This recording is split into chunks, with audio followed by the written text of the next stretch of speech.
the proof when I'm in the booth, spitting on the mic. Anti-vax. Putin hates all of them blacks. Putin is a bad racist. Put him in the ground, white or brown. And I'm in plain old town. And you know you just got found. I'm a pimp on a blimp. Unless a steak and shrimp. No, you can't stop my shine. I'm number 99. And you know I grind and shine. And you know I do it on the grind. One more time, I'm teaching class. This is your whole class. Zelensky is a VIP. Ukraine and I go insane. Put a bullet in Putin's brain. You know that is the plan. I'm a Zelensky stan.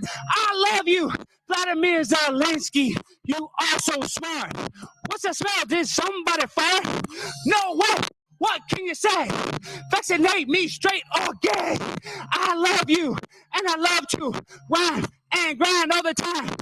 And you got that sanitizer, and you know I got that Pfizer. You know I stick it in my vein. Put a bullet in Putin's brain. Do it for the Ukraine. Before I go insane, let me antibacterial my body at the party. Sipping Bacardi, you know the flow. And I am a pimp, cause I am on the blimp. Eating lots of steak and shrimp. One more time, I'm 99. And you know I grind and shine. Gas price is way too high. Vladimir Putin needs to die. Gas price is way too high. Vladimir needs to die. I'm the truth in the booth. Take my picture. I'm a winner. I'ma eat you for dinner. Okay. You want to go to? I just want to say, I love you. We need to take out Vladimir Putin. Lindsey Graham said. Thank you, Mary Mullins. I appreciate the time. Peace. God bless you all. Prime time to sign on Instagram. Thank you. We got you down. We got you down. All right. That was a city council meeting in Texas where they have a public input section, which I'm sure they're now reconsidering. I am joined by our graphic designer, J. Andrew World, and by our prodigal producer, Cale Brooks, also the producer of the Jacobin YouTube channel.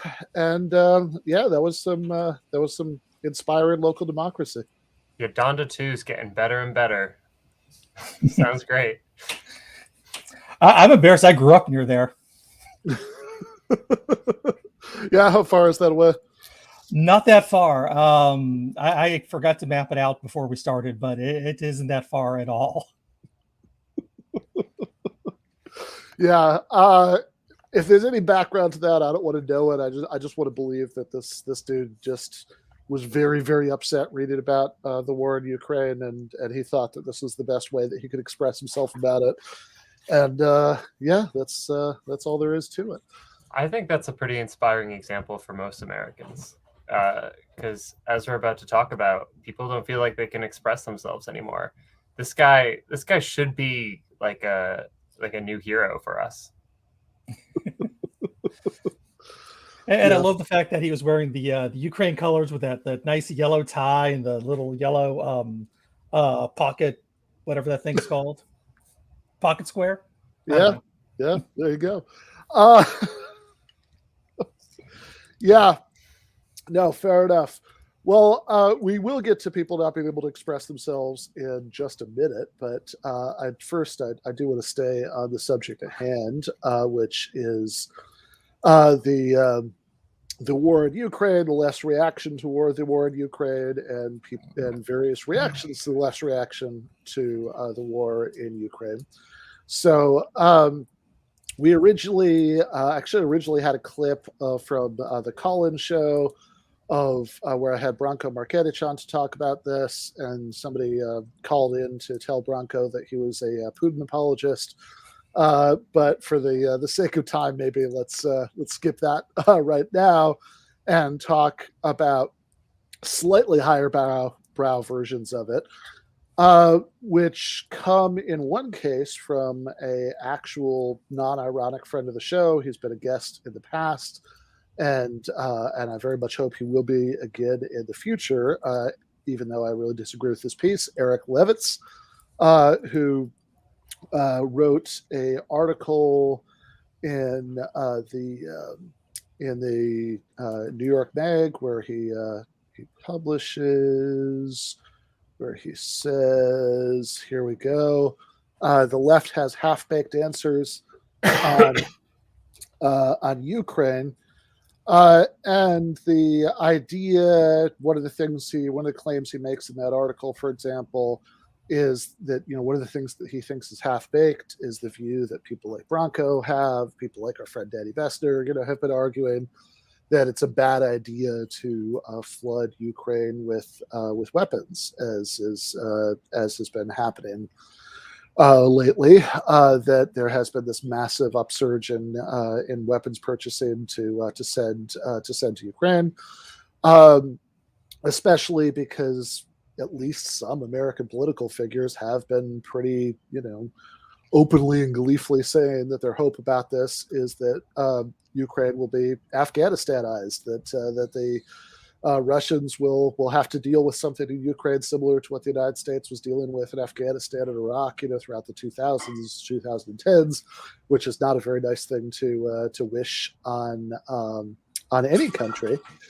But Eric describes this in the article as choking off arms supplies to Ukraine if the left is critical of doing this, and it's also there's also a lot of saying that anybody who brings up some of the outstanding diplomatic issues between Russia, Ukraine, and the West leading up to the invasion, like possible NATO membership for Ukraine.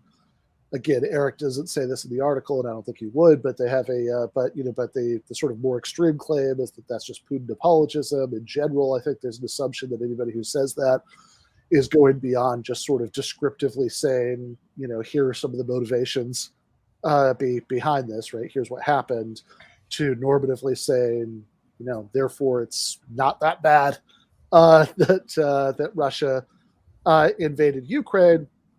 And there's also a very, the DSA put out, DSA International Committee put out a statement that condemned Russia's invasion of Ukraine, but was also very critical of NATO and said a lot of the other things that have been criticized when leftists say them, and actually got a condemnation from the White House, which is not something that traditionally happens for DSA statements.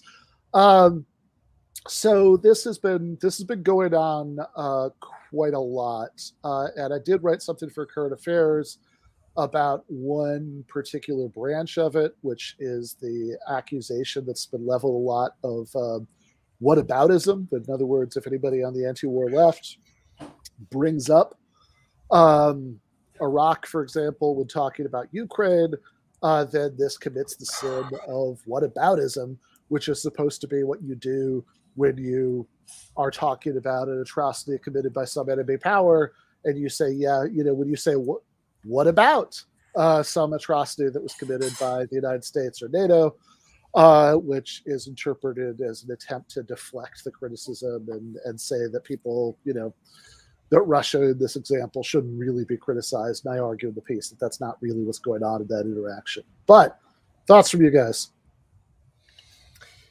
Yeah.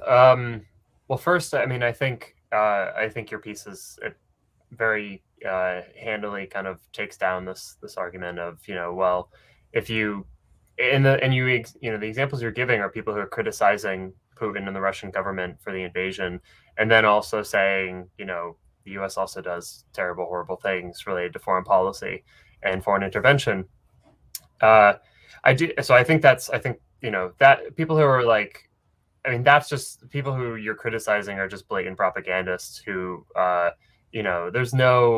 it's entirely a political move that these people are trying to shut down internal dissent in the U.S. In some form or another. They might not be in a especially powerful position. The people they're criticizing might not be in especially powerful positions, but that's effectively what that interaction is. But I do think it's like we should have actual explanations of the situation that, in fact, do involve the U.S., that do involve NATO. That it is like it's the fact that like people, and this is happening in real time, and it's difficult to make an analysis in real time of something that's going on, but you can't understand the situation without also understanding the US's geopolitical interests and NATO's expansion into that part of the world. Like, even if you say, rightfully so, that this was not something that, the Russians were, forced into this situation. There's no war that anyone is ever forced into. The people who commit to war are the people who commit to war, and this is entirely on the Russians.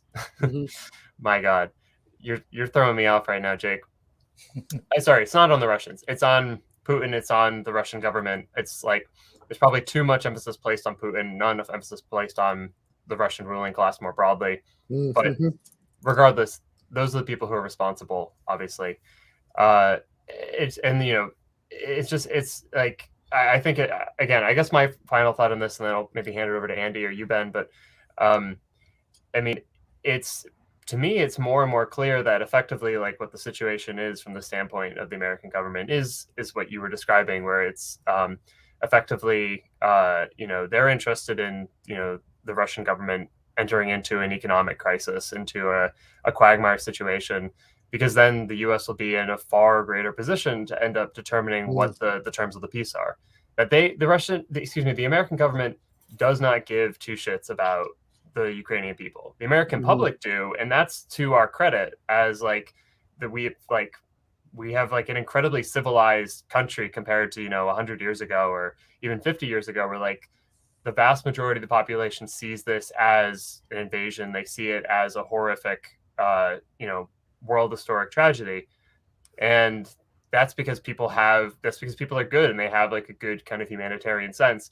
It's the American government that does not give two shits, and that's why they're putting guns into the region, because they're anticipating being able to then decide the actual terms of the peace, where the American ruling class and the Western European ruling class get to say, this is what that region of the world and what Russia are going to look like a couple months from now. Right.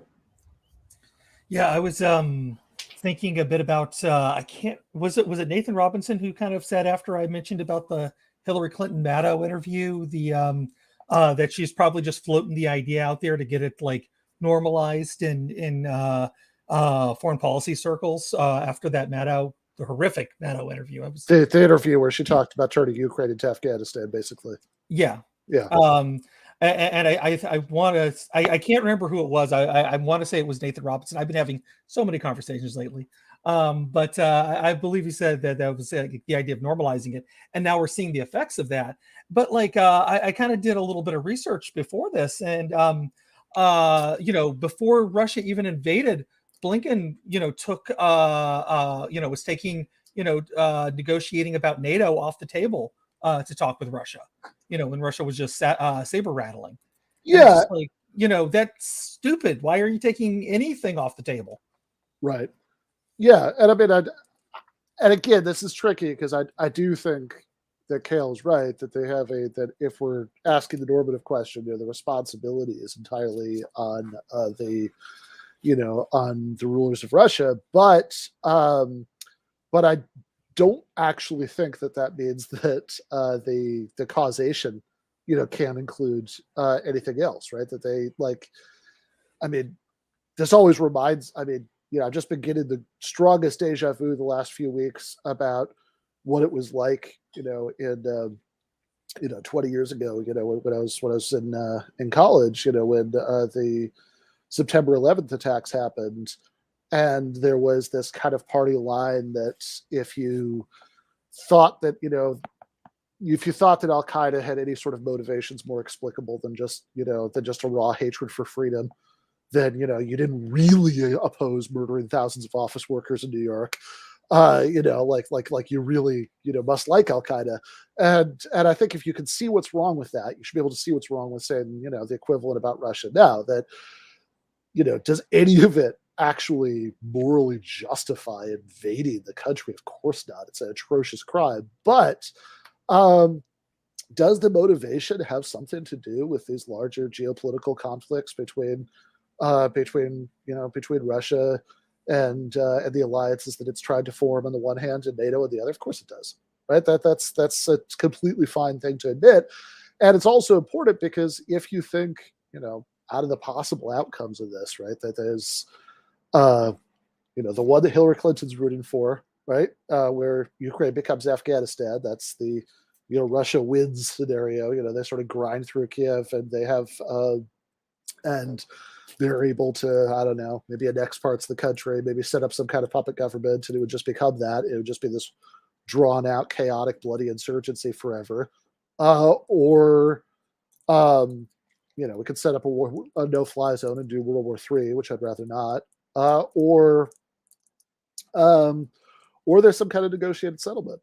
And I think just denying that any of this sort of geopolitical issues about like NATO expansion have any sort of interest to the Russian government is a way of saying, oh, don't bother, with trying to have some kind of negotiated settlement, which seems like a horrible message to send at a time when, we have a war going on that's incredibly destructive just in the conventional terms it's being fought in, and which could literally end all of human civilization if it escalated to the point where the United States was involved. And, I like human civilization. I don't want to do that. And I do think that, if we're going to ask, if we are going to ask the normative questions, I do think the what about questions are really important. What about Iraq? Would you have wanted Russia or China to set up a no-fly zone over Baghdad and risk the end of human civilization? What kind of sanctions would you want? And, how much would you be willing to punish ordinary working class Americans for the decisions of the Bush administration? Because whatever the right answers are to those questions should be the outer limits of your answers to these questions. And I saw somebody in the chat, mentioning the struggle in Northern Ireland, which is just worth touching on for a second, before moving on, because this is actually the origin of the phrase. And so it's the original British phrase was whataboutery. Whataboutism is like a 2007, I think, American adaptation of that. And contrary to popular mythology, it had absolutely nothing to do with the Cold War originally. Originally, it was about the national struggle in the northern 6 counties of Ireland, where people would bring up the violence perpetrated by the IRA, and the response would be, well, what about various crimes committed by the British military and allied loyalist paramilitaries, and this was dismissed as evasive whataboutery, and I just think it's worth pointing out in that example, or even in the actual Cold War example, there was a phrase, by the way, for Soviet propagandistic evasion by bringing up American crimes. It just wasn't whataboutery. It was and you are lynching Negroes, which I suspect that got retconned into whataboutism because we don't want to remind people of America's racial history, by using the original phrase. But in both cases, I'm actually not at all convinced that, the official definition of whataboutism, which is which is bringing up similar crimes in order to deflect from criticism of the original ones. First of all, like Cale said, all the examples I was talking about in the article are people who that's just plainly inapplicable to, because they condemned the invasion of Ukraine in the same breath as they said the things being described as whataboutism. But also, I'm not even convinced it applies to the original Cold War or Ireland examples, because it seems like in all those cases, people weren't just bringing up IRA crimes just to note them and condemn them with no further agenda, right? People were bringing them up to foster support for the other side of that struggle. People weren't bringing up the misdeeds of the Soviet Union for no particular reason. Right-wing Cold Warriors were bringing them up in order to portray their own side as just and noble. And so in both cases, I actually think bringing up the crimes of the other sides of those struggles is extremely relevant to undermining the point that people are making.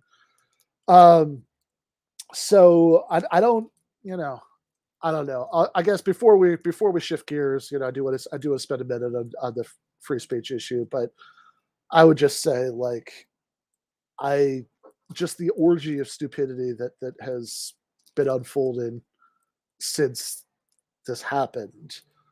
Like, outside of the few people who, there are a few colorful characters you can find if you look hard enough who legitimately do support the Vladimir Putin invasion of Ukraine. We watched a debate involving some of them, but outside of that, right? Everybody thinks the invasion of Ukraine is horrific and evil.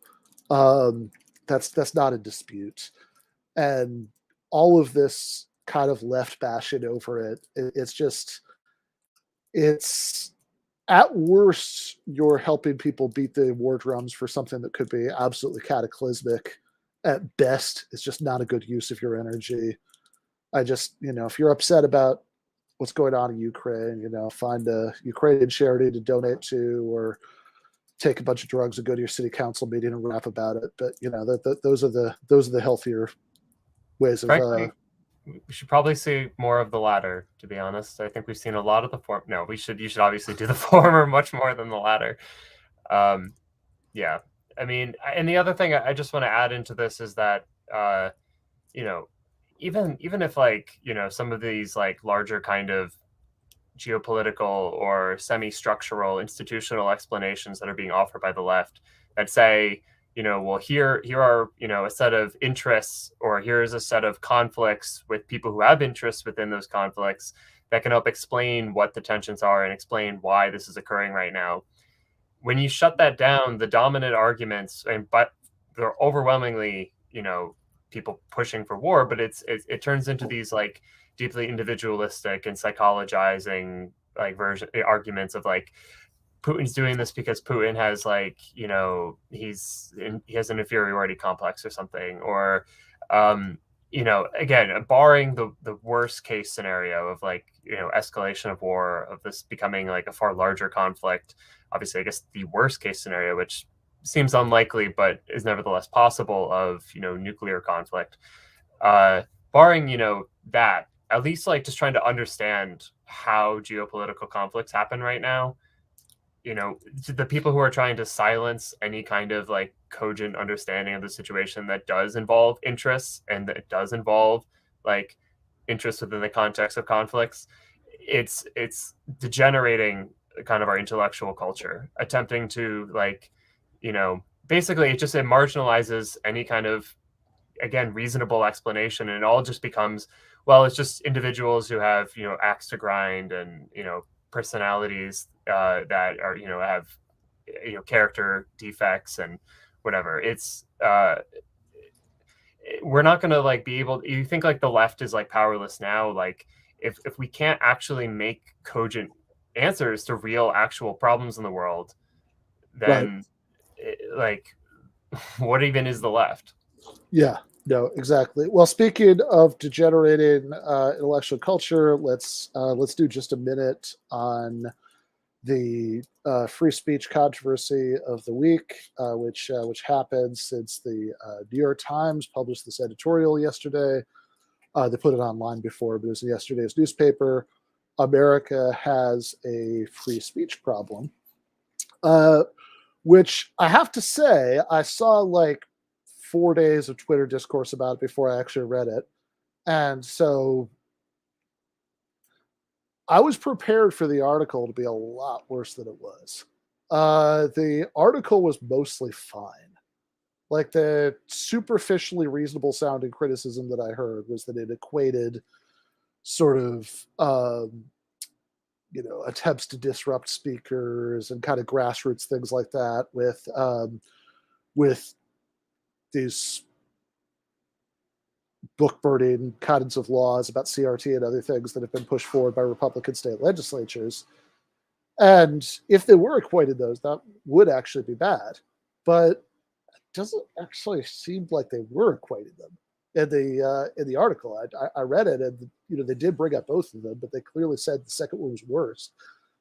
So maybe you could still say there wasn't enough emphasis on how much worse it was. But you know, there are things in the editorial that were sloppily worded and, you know, and unclear. There's definitely stuff you can nitpick. Some of the poll questions they were making a big deal of were poorly worded questions, you know, like there are. I'm not saying it should be above criticism, but overall, the editorial felt to me like pretty boilerplate defense of the importance of free speech.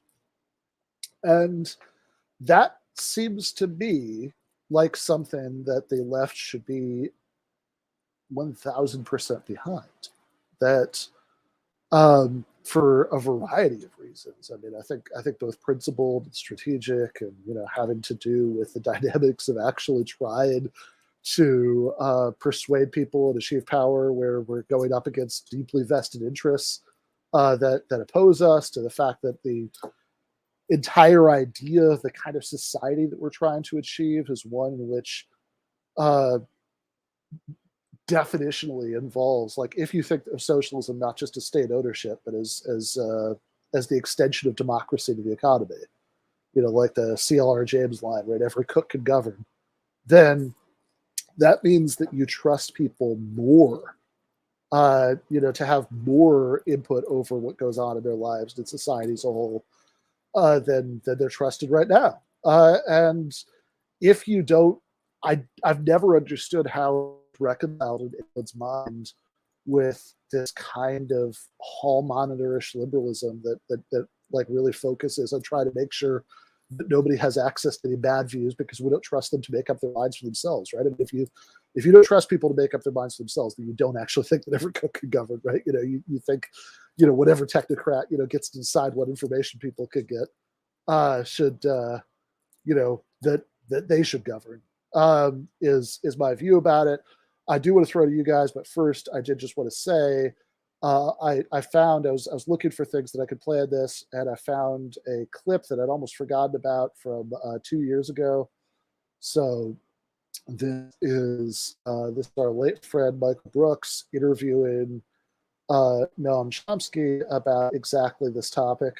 In a bit, I do want your thoughts on 2020. But two other things I want to cover with you. First is something of a kind of new outbreak of a debate over speech and the left.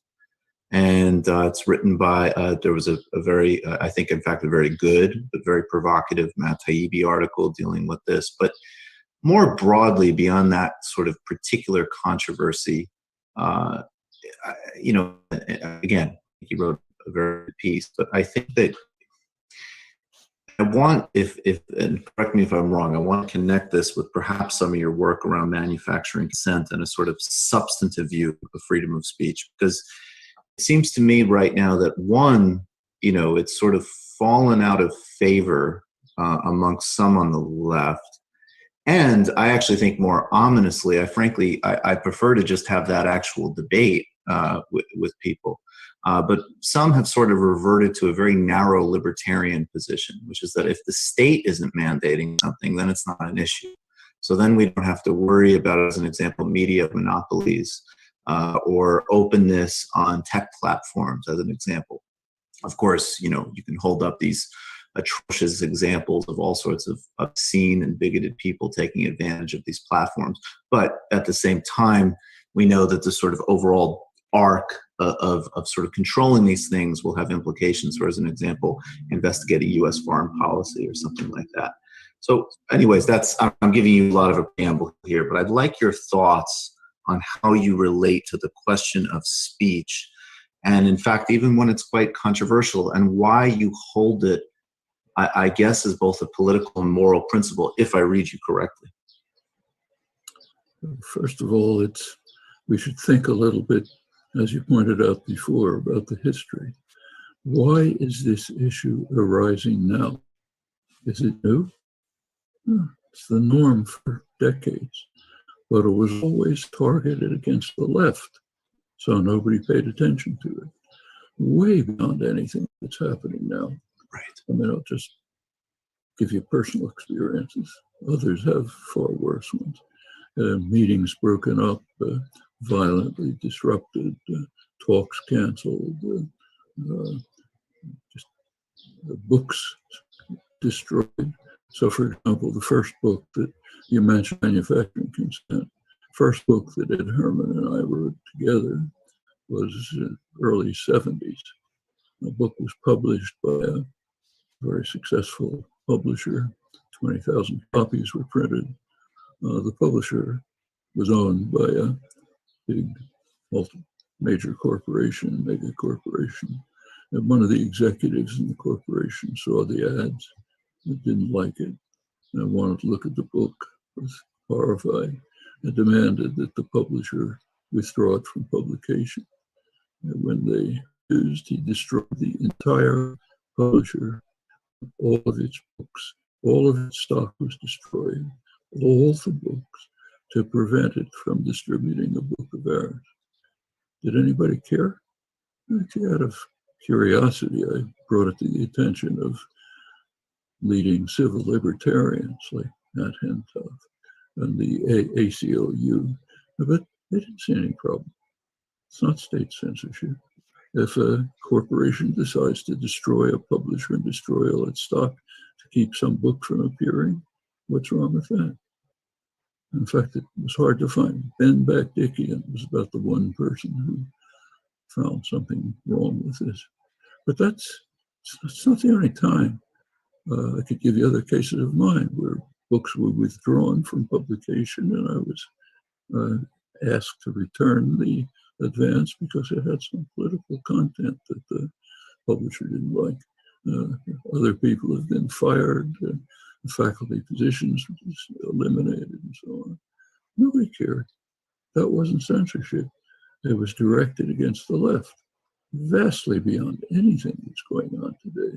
Now that doesn't justify what's going on today. First of all, I really wouldn't call it the left. So when the New York Times withdraws an op-ed, which I don't think they should have done, it's pretty hard to call that the left. When a lot of young people decide to deplatform some speaker, I think they're making a bad mistake, even from a tactical point of view. There are much better ways to deal with it. Like you can run a counter session where you expose what's going on and use it as an educational opportunity. A lot of things can be done. So I think it's wrong in principle, and it's tactically wrong. Like it's a gift to the far right. They love it. But and the platforms. But we should bear in that it's a very small part of what has been the norm for as long back as you want to go. It's now targeting people who are considered respectable in mainstream, so it's a problem. But we should be quite aware of what's going on. But yes, it's the wrong thing to do, and we should try to stop it. And thank you. And really just underlying that delineation that just because it's happening in the private sector does not mean that it's not an enormous threat.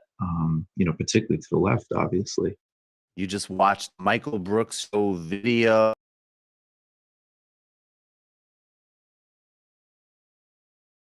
All right, thoughts? It's always nice to see Michael. But yeah, I do think Sam Cedar has a good take on this. The young Noam Chomsky, because he looks so much like him. But he always talks about as opposed to shutting down the thing, ask questions. Why won't you debate Sam Cedar or something like that? Put the spotlight back on them, and basically take away their rob them of whatever it is that drew the audience there in the first place. Yeah, no, I think that is 1,000% correct. I think that that is always a better option, right? Do the having instead of trying to disrupt someone, which only at best you've set a precedent that's not going to be good for you, right? At worst you've added a little free publicity to people who often live off that, right? I mean, that's like 99% of their marketing is how dangerous they are and how people are afraid of them. But don't do that, right? Go to the Q&A and ask why won't you debate Sam Cedar or whatever. I think Or that's Ben Burgis. Ben Burgis would like to debate all these people. sure. I've heard such rumors. He would very much like to debate every single one of them. But yeah, I think that's exactly right. Young Cale, you have any thoughts? Yeah, I guess I can't help but think, when I'm looking at these numbers, I mean, like, if people haven't read the article, they should. I mean, the New York Times editorial piece, obviously, if you're like a decent thinking human being, you understand, like, yes, it's padded with ideological stuff. It's a lot of like fluffy, it's the New York Times. That's just, it comes with the territory. That's fine. Just like skim through that. You get two things. One, like, there's actually like a fairly principled case saying, we should actually have free speech, that like it should be a human right. It should, at least minimally, a national right. It should be a human right. I don't know if they're saying human right, but they're certainly saying it should be like something within the US that people have the right to do. And I think we can at least minimally support that.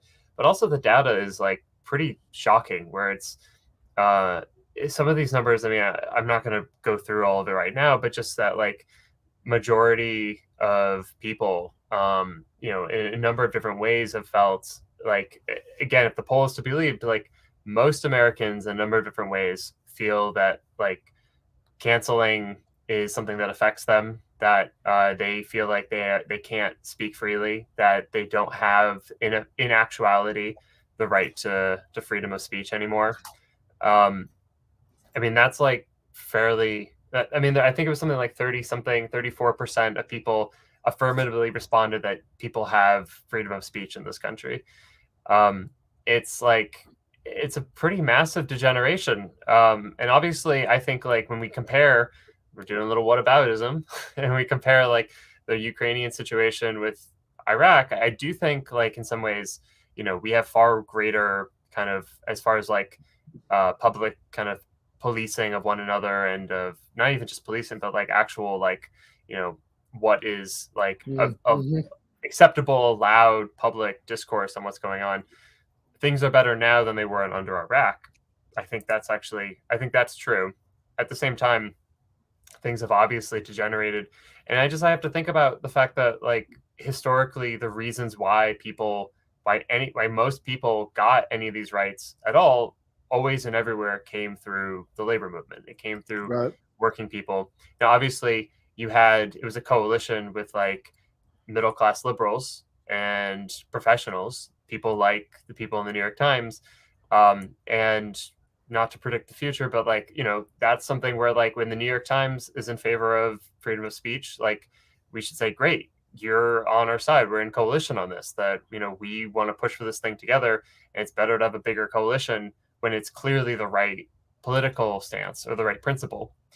And politics is messy, but that's what it is. Coalitions are messy. You deal with that over the course of political struggle. But yeah, I think it necessarily, when you have an ally that is on your side, great.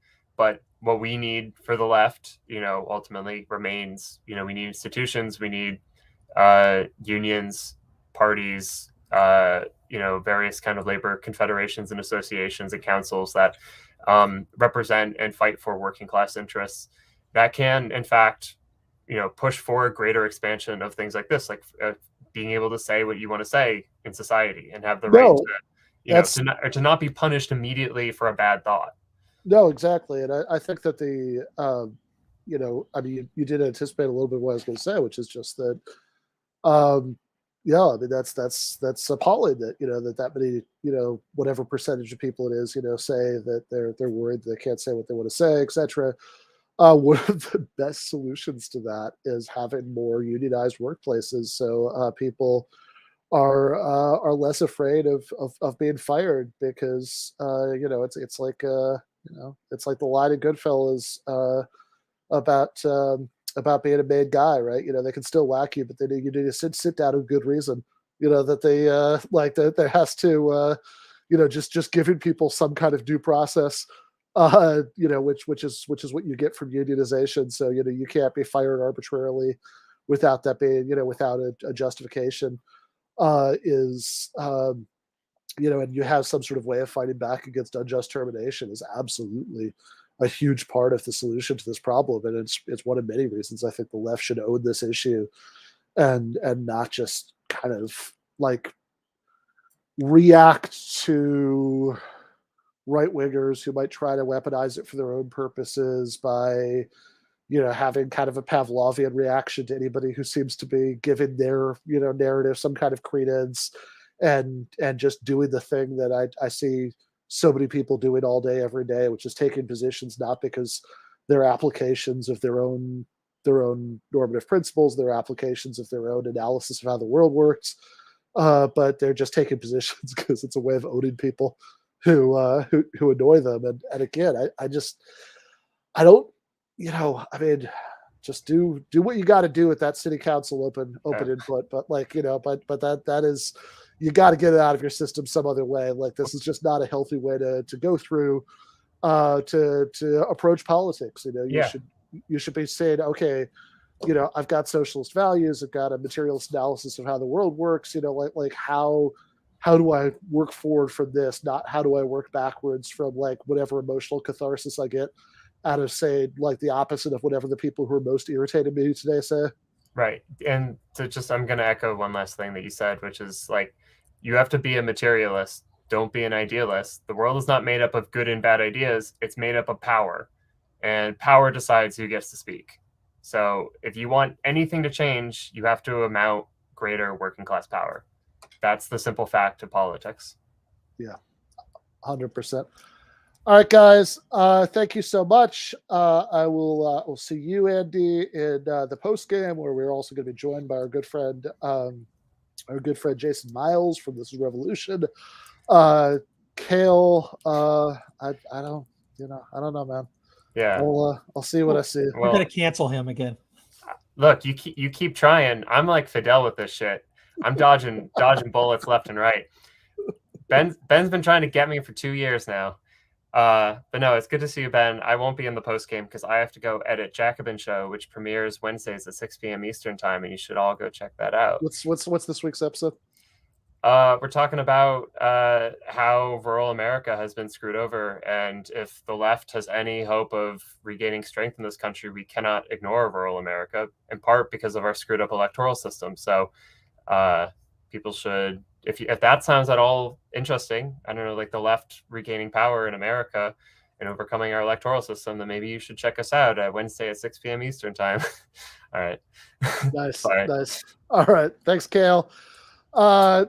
So this is my interview with Gregory Sadler, who is a philosophy professor, a YouTube host, and one of the biggest popularizers of neo-Stoicism around today. It is a really interesting interview. Patrons already got to see this a little while ago.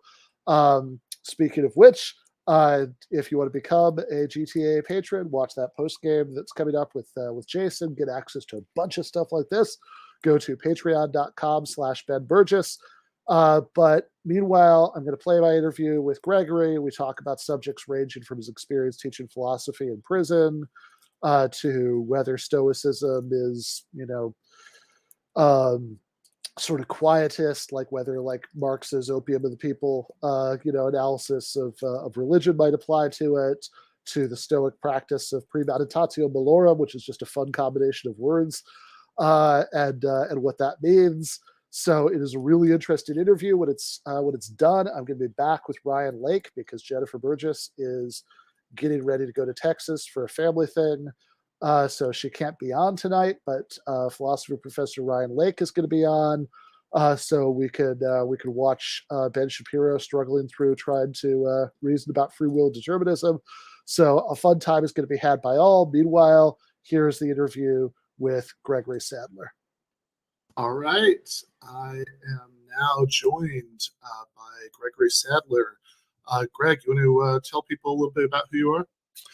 Sure. I probably have the biggest profile that people would know about from YouTube, and it's not from doing anything flashy or anything like that. I do more or less well-informed videos about different topics, thinkers, texts in philosophy, and they get relied upon a lot by students and other profs. Nothing is high production on my end, you can say.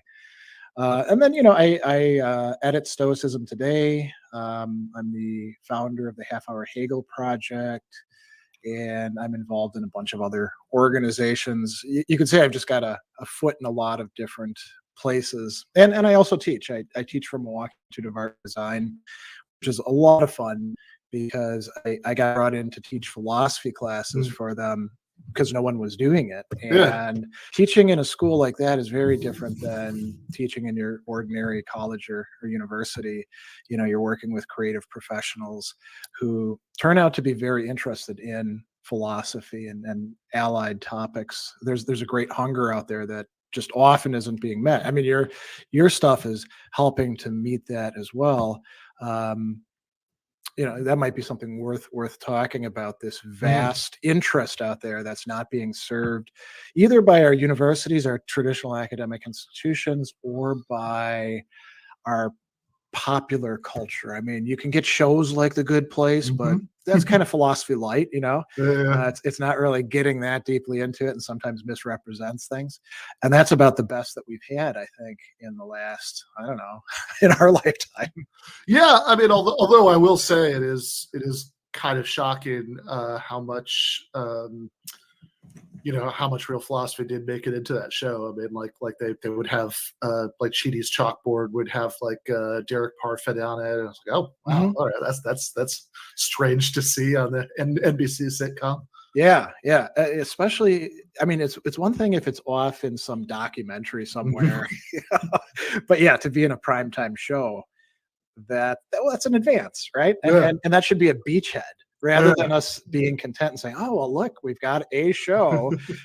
We should try to get our tendrils into everything else, I think. Yeah, so I am curious actually. One of the things you listed off was half hour Hegel. So naive question: how much Hegel can you get into half an hour? Oh well, so it's the phenomenology, right? Okay. And so if you were doing an easier text like lectures on the philosophy history, I think you could probably pack in a lot more. But the phenomenologies, I'm actually going to go on a little rant here. Yeah, please. The phenomenology is not what people should start with, but it has this attractive power in culture. People think like that's, just like the Kant's Critique of Pure Reason. No, you read the Prolegomena before that. That's why it's called the Prolegomena, and somehow it's gotten this cultural power. It's there's something iconic. I mean, hey, last month there was this bizarre moment. I did this debate with Charlie Kirk, and he asked me what I thought about Marx, and I said some sort of qualified things. I'm not saying he got everything right, but and then I started to say, but I think the theory of history is basically right. He's like, oh, so Hegel, and then we had this whole quick discussion about why that was actually very different. But then, he said, well, I'd be happy to argue about Hegelian dialectic and the phenomenology of spirit, which was a strange thing to hear come out of his mouth, but also, even Charlie Kirk, right? I mean, somehow that title is lodged in a lot of people's brains. And he's not read the phenomenology of spirit and invested the time. And were he to do so, I mean, he would probably, it could be good for him. But, so anyway, the phenomenology, years and years back, people were asking for it. And I was like, well, I'm not a Hegelian. I almost did my dissertation on Hegel, but then switched to Maurice Blondel, who's a dialectical philosopher as well. And, I knew Hegel well enough to be able to teach him. And I was like, would anybody else do this? And so I'm not the best guy for the job, but I'm the only person who would do the job. Right. And so, to go back to your question, like how much can you actually pack in, like a paragraph, or in some cases, like maybe 2 or 3 paragraphs.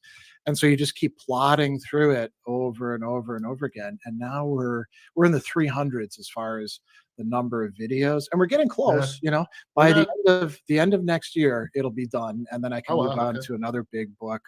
After I do, I'm actually, the next big project for half hour is going to be Descartes' Meditations, going to the Latin and the French, looking at, you know, all that sort of stuff. But it's it turned out to be a good thing to do. I mean, you know how it is when you look closely at any text and then you have to explain it to people. You learn it a lot better. So I probably learned more Hegel than I ever wanted to.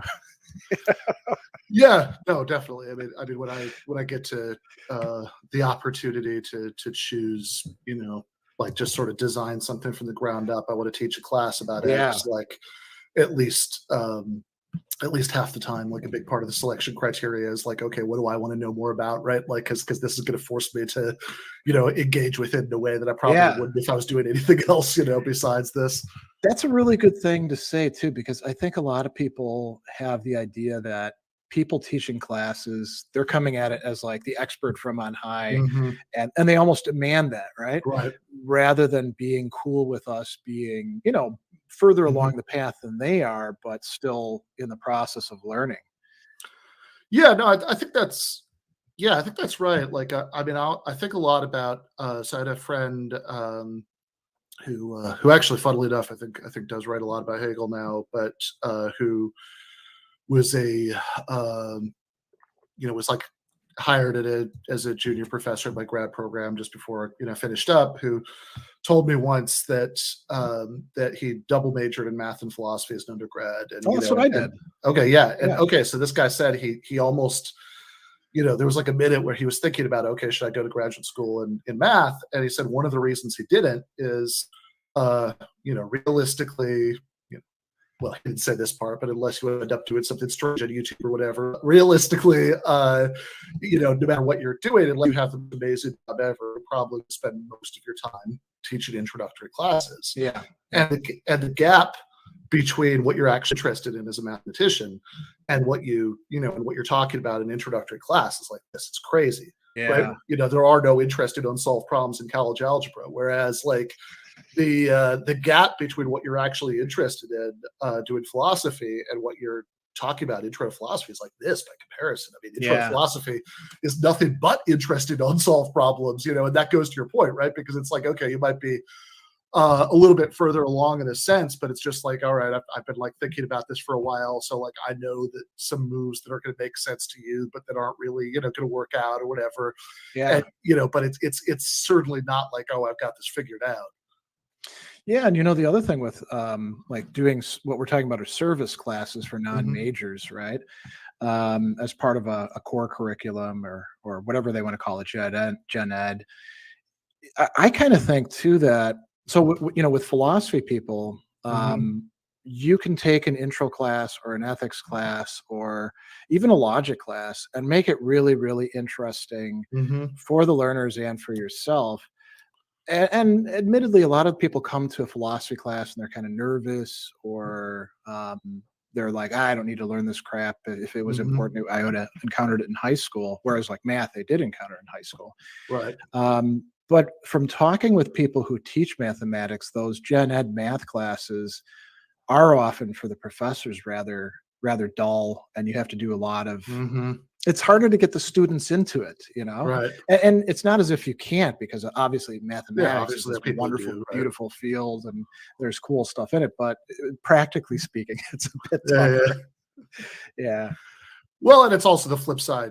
I mean, I think some of that is probably the flip side of the fact that it is taught in high school, since, you know, so So people come in and they're like, I already know this stuff.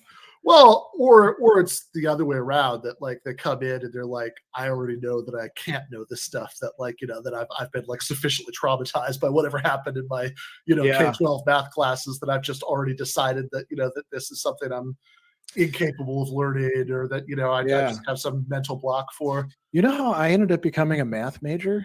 Because I would have never, I mean, I didn't even think I was going to college. I didn't even take like the SAT or ACT, and I just, you know, got done and then started working in a restaurant and taking karate lessons until I went in the Army, and that's what I wanted to do. And then I got out and, you know, went to college, and my advisor just threw me into a calc class. He's like, your scores are good. I actually took the SAT in the Army because they wanted me to move into like a leadership position, but then I kind of screwed it up getting in a fight in the barracks in basic training, so then I was out of that program. But I had taken the AT, and he was like, you scored high on the quantitative side, I'm putting you in Calc 1. I was like, this is going to be terrible, because my math classes in high school, they were awful. They were boring, and I just wanted to get through with them. There wasn't any like really theory involved.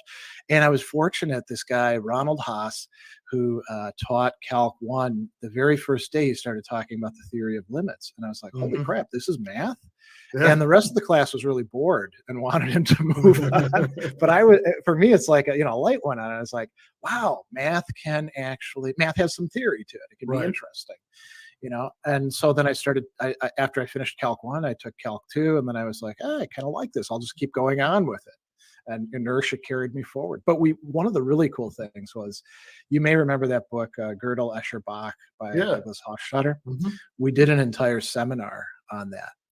And, you do something like that, and you get to see the whole, not world of mathematics, but the world connected with mathematics open up from the inside, I mean, he was doing what you and I would consider public philosophy, except in a much more math-influenced way, long before that was what would you call it, like a hot term. Yeah, no, that's right. I actually do. I remember to see Hofstadter speak. Oh, wow. That's like probably, when did that book come out? Oh, it was in the 80s. Okay, so it would be much after that. But I think he milked it for a long time. I would have been like a little kid in the 80s, but they have but at some point, like, when I was like 19 or something, like I do remember him going to speak and talking about it. But yeah, no, that's interesting. So I do want to, I do want to kind of move on in a minute to just the sort of main event, but I am, for obvious reasons, just always really fascinated by this. Like what was the sort of trajectory to get you to start doing like what you're doing now? Yeah, it's I didn't do things very deliberately. I haven't planned very well.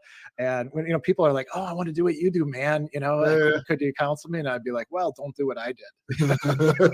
Yeah, right. I have the version of that I get all the time is people, people who say, well, that they really want to, they want to write for Jacobin, and they want to know if I have any advice about getting stuff in there. I think, man, I feel so bad about this. Like, I wish I could help you in some way.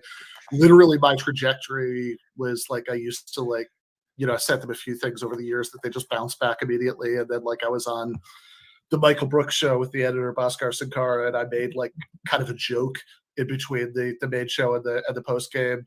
And it caught their attention. And yeah, like I said, so there's this thing going on in Brazil, Lava Jato, that we've been talking about in the show, and I said actually kind of reminds me of Deflategate, right? With the Patriots. Oh. And he and Bhaskar said, no, that sounds like an article. You should send that in. So it's like this is just the most worthless thing as far as like actually having any takeaway, advice to give everybody else. Like, I don't know, just happen to, stumble into the right situation. Well, that's it. And I think that's something worth actually dwelling on. So much of where we end up is a result of luck or fortune, or however you want to put it. Like, a door opens and you just happen to actually be there at the right place, right time. And you can do a bit of preparing for it and planning for it, but you can't really over prepare. And there's so many times when, like you mentioned, sending in pieces and the door closes, you can't figure out how to get in. It's kind of a black box. Right? And I think that, we talk about moral luck in philosophy, which is a cool idea. I saw a piece recently, I don't remember where it was, but it was saying that instead of talking about privilege, we really ought to talk about moral luck, because it's a more accessible concept and it doesn't turn people off right away. So much of everything is that sort of luck. Yeah, right. And so we can talk about and it's cool to talk about like our trajectories and how we got to where we are. But Yeah. you can't get that much out of it, right? Right, exactly. Yeah, it's like, yeah, I mean, any sort of attempt to like actually emulate it ends up just sort of being like cargo cultishly missing the point, right? It's like because it's because the particular circumstances aren't going to be that relevant. Yeah. So just real quickly for anybody who's not familiar with with what you're talking about, right? I think this sort of accessible, intuitive way to explain, this things that people are worried about, whether we're moral luck or that, I think we sort of intuitively think that when we're morally evaluating people, that that issues of good or bad luck should have nothing to do with it, right? If you do something, it was just like dumb luck that it worked out one way or the other. Surely that's irrelevant. Or if you happen to be in a situation, just by dumb luck that, like whatever, like none of that should be relevant because morality and moral responsibility are surely about things that are clear and objective and and we totally chose and under your control, right? Exactly. Yeah. But it seems like but of course there are predictably there are a whole range of ways in which if we actually like examine our feelings about this stuff, it doesn't really, at the very least, we're wildly inconsistent about that. Yeah, that's a good way to put it. Like the like you could believe, I mean, even the fact that like we intuitively think that murder and attempted murder, like that there's a difference, and one of those things should be punished, more severely, than the other, or or like a classic thing is like if you're, people who, all right, I don't think I would have collaborated with the Nazis, but I also wasn't born in a situation, where I ever would have had to, be faced with that, or etc. Yeah. I think about this case of a student of mine. My very first teaching job was at Indiana State Prison, and it lasted six years. And I was part of this Ball State cadre of professors who just taught in the prisons. And I only taught at one prison, Indiana State Prison. There's a lot of other ones in the program, because the program got, axed by the Republicans in Indiana. It was always kind of a hard sell, but it was low income grants and stuff like that. And it was incredibly good for lowering recidivism, and you could see moral transformation taking place. And there was this guy, and he was like 40 years old. He was in one of my intro to philosophy classes. Nice guy. I think he was from Gary, and he had been in for 20 years because he killed a man when he was 20 years old. And the man that he killed is somebody who had raped and killed his wife. And so he went and tracked the guy down, found him, killed him. And of course he got murder one, he really shouldn't have had murder one, but he follow the fact that, prosecutors are elected and they like to appear tough on crime and all of that, because this is clearly a crime of passion and something that would be so relatable if somebody did that to my wife or my kid, I don't know what I would do, now that I'm a 50-year-old, as opposed to a 30-year-old when I was teaching him, maybe less so. But right. I mean, a very, very much milder version, that I spent a lot of time thinking about last year. It was like, okay, up until I was vaccinated, I was like super duper careful about everything, right? Like to the point that like, I probably went much further than I actually had to, given some of what we know about the science now. But like, also, when I think about like judging people who, would be like, again, before anybody was vaccinated, just like going to parties and whatever, it always occurred to me, it's like, I don't know. I mean, if I had been 20 instead of 40 when this happened, right? Like, I would to believe that I wouldn't be doing I can relate to that because, I was a risk taker in my teens and 20s, so... it's like, I don't know. Plus, there's also the sort of like, well, the world's on fire, may as well party. Of course, kind of feeling too, which is much more attractive, I think, when you're young as well. But anyway, I'm sorry, you were saying so this guy. So it illustrates this moral luck concept in terms of the murder thing and how we evaluate these things. Looking at it sort of objectively from the outside, clearly he should not have been given the crime that he was convicted for, and he was ready to get out. But he lost half his life to Indiana's fairly unjust sentencing regime, you could say. Yeah, and I mean, and in a case like that too, I mean, like if I mean, you can kind of imagine like the sort of movie scene version of that, where like somebody somehow, like, you know, some friend or somebody like manages to stop him and, like, you know, talk him out of it, right? You Right. know, and in that, you know, even if you don't, you know, think he should have gotten murder one for that, right? You know, like Yeah. like whatever you think he should have gotten, right? Like, in the scenario where that happened, I mean, plausibly the difference is just like, well, he was lucky enough that that intervention happens in that hypothetical, and in the real world he's not, right? You know, but like, Yeah. you know, we still think that that makes some sort of moral difference, and it's really unclear why, right? Or like, I think a lot of the sort of you know, a lot of the intuition that a lot of people have that like, you know, if we live in a deterministic universe, you're not really morally responsible for anything, right? Is hinges on this thing, right? That like, well, your, you know, your ability to, all these kind of skills that go into decision making, and, you know, and willpower and all that stuff are surely things that you don't, I mean, you can, there are certain things you can do to improve them over time, but like, you know, nobody picks their starting point for those skills. Yeah, you know, I'm reminded of something else that came out of. There were quite a few guys who, when we'd talk in classes and outside of classes, because I'd get to see them guys, you know, semester after semester. There's like two different stories that they tell. There's one for reporters and judges and volunteers, and it's we're all innocent. We, you know, none of us did anything. It's all, you know, the prosecutor and stuff like that. And then when you get to know them for a while, they'll be like, yeah, I did it. I mean, I've also not been convicted for these other things that I did. Sure. As fortune and all that. And so some of them will say things like, I really needed to come here. This place totally sucks. It's awful. I don't wish it on anybody. But in my case, in order for me to become a better person, I actually did need to go to prison.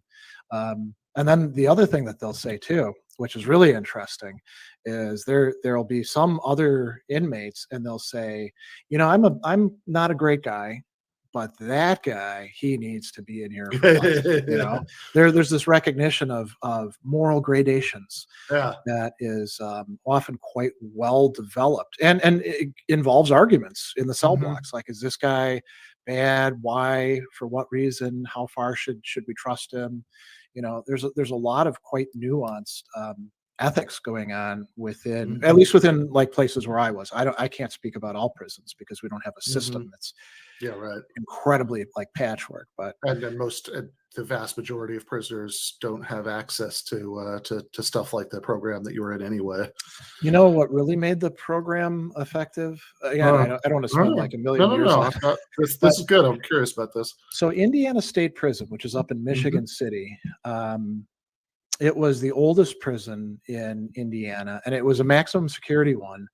And, you know, maximum security in a way is safer than like medium security, because there's not a lot of people going in and out. There's a lot of stability there. And the guys that are there are doing long time and don't want to add even more time to that usually. So there's the security aspect, which then allows them to focus more on their studies than they would, you know, at Miami Correctional.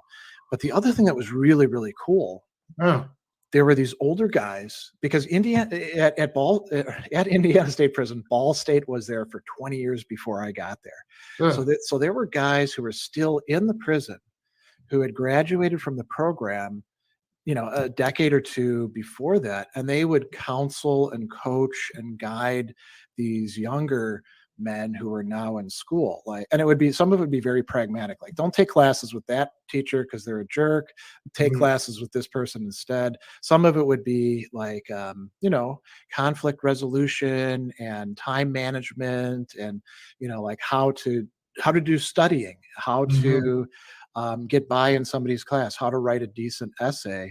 And none of this was like separated totally from ethical considerations. So it's sort of like in the military, you have what are called force maximizers, right? You dug a foxhole and the enemy's coming at you. You can have 2 guys in the foxhole take out 5 guys coming at you because there's a force multiplier there, the being foxhole.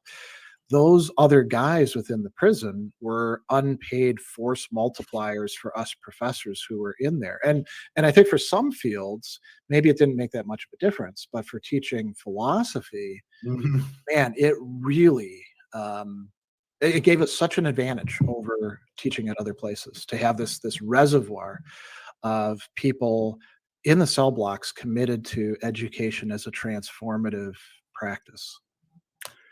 Yeah, no, that makes sense. I mean, it is. I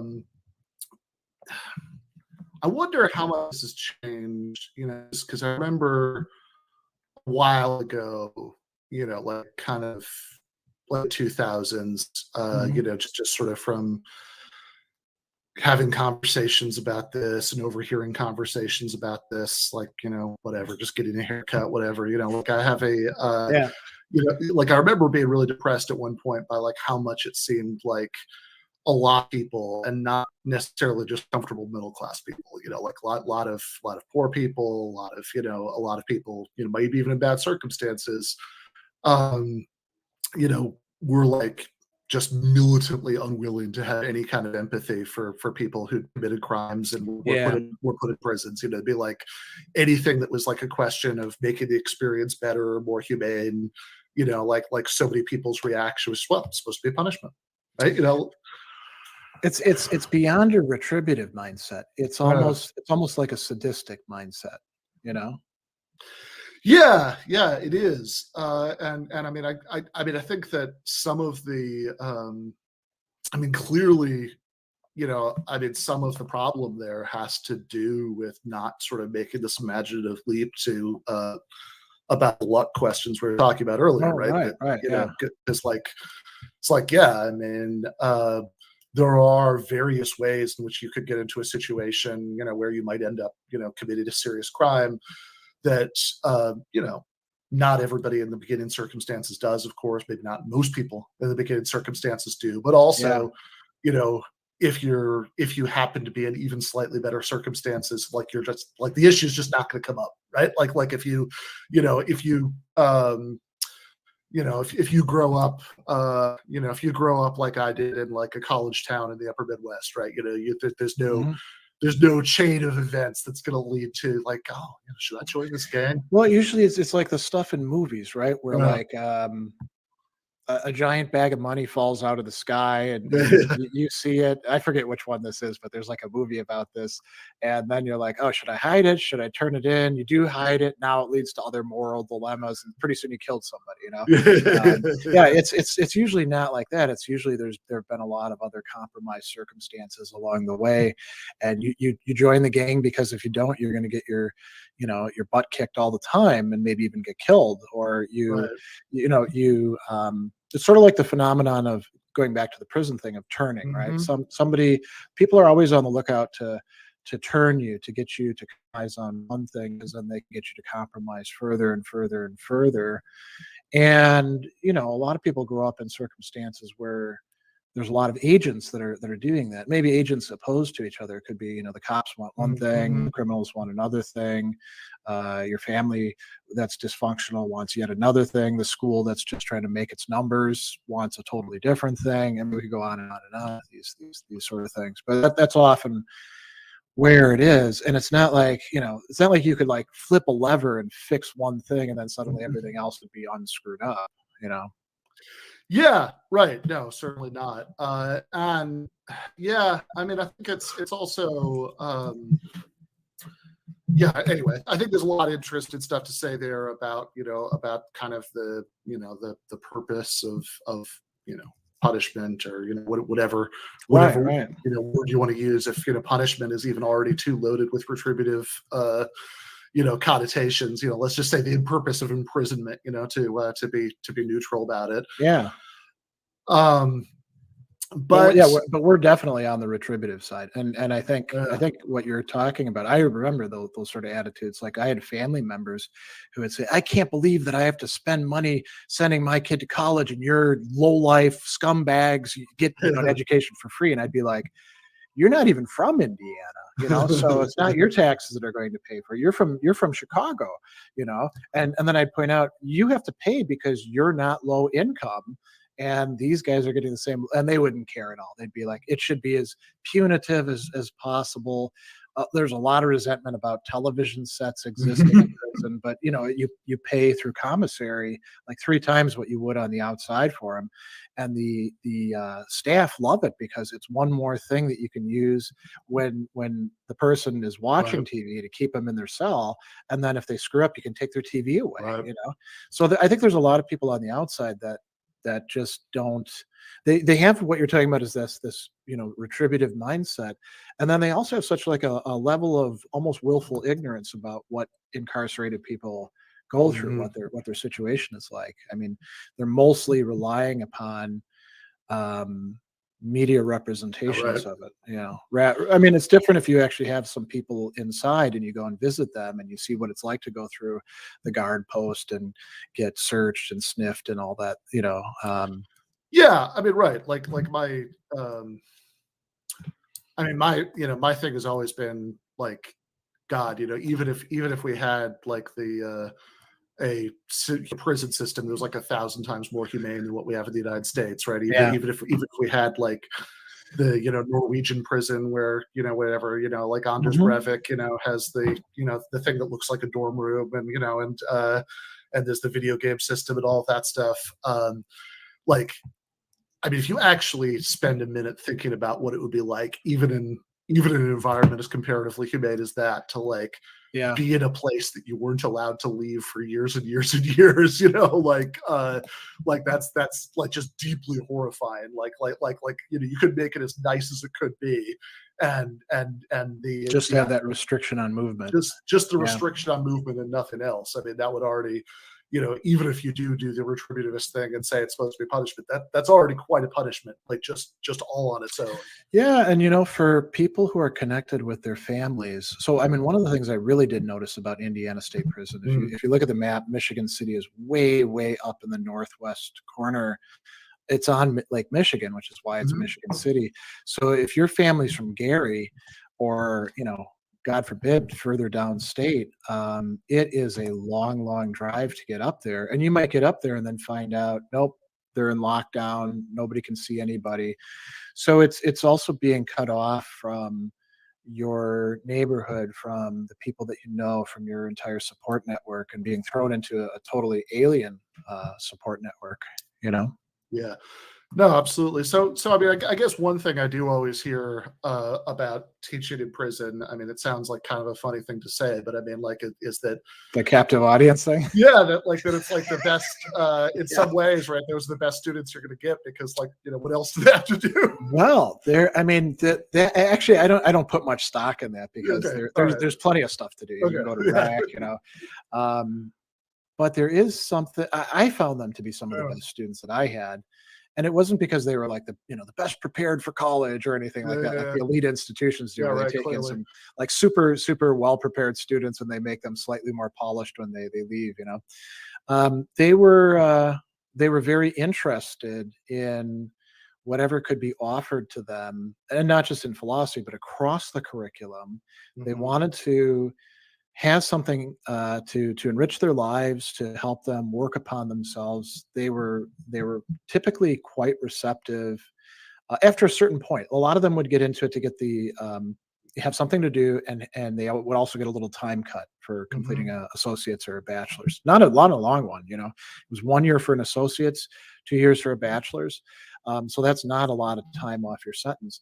But then something would change, and it might be like 4 semesters in, or it might be earlier than that. And that hunger that we were talking about at the very start would manifest itself, and they want to learn more. And one of the problems is their prison libraries suck too, and are often subject to the books getting thrown out by the administration. So they wanted to learn concepts from philosophy that they could use to understand themselves and the world and to transform themselves in the process. And I got to see moral reformation taking place, which is pretty amazing. Yeah, no. So can you give me an example when you talk about those concepts that they felt? Yeah. So, we were originally going to talk about Stoicism, Yeah. And so I'll Yeah, mention, it occurred to me about like half an hour. It's like, you know what, this is too interesting. Let's just do Well, this today.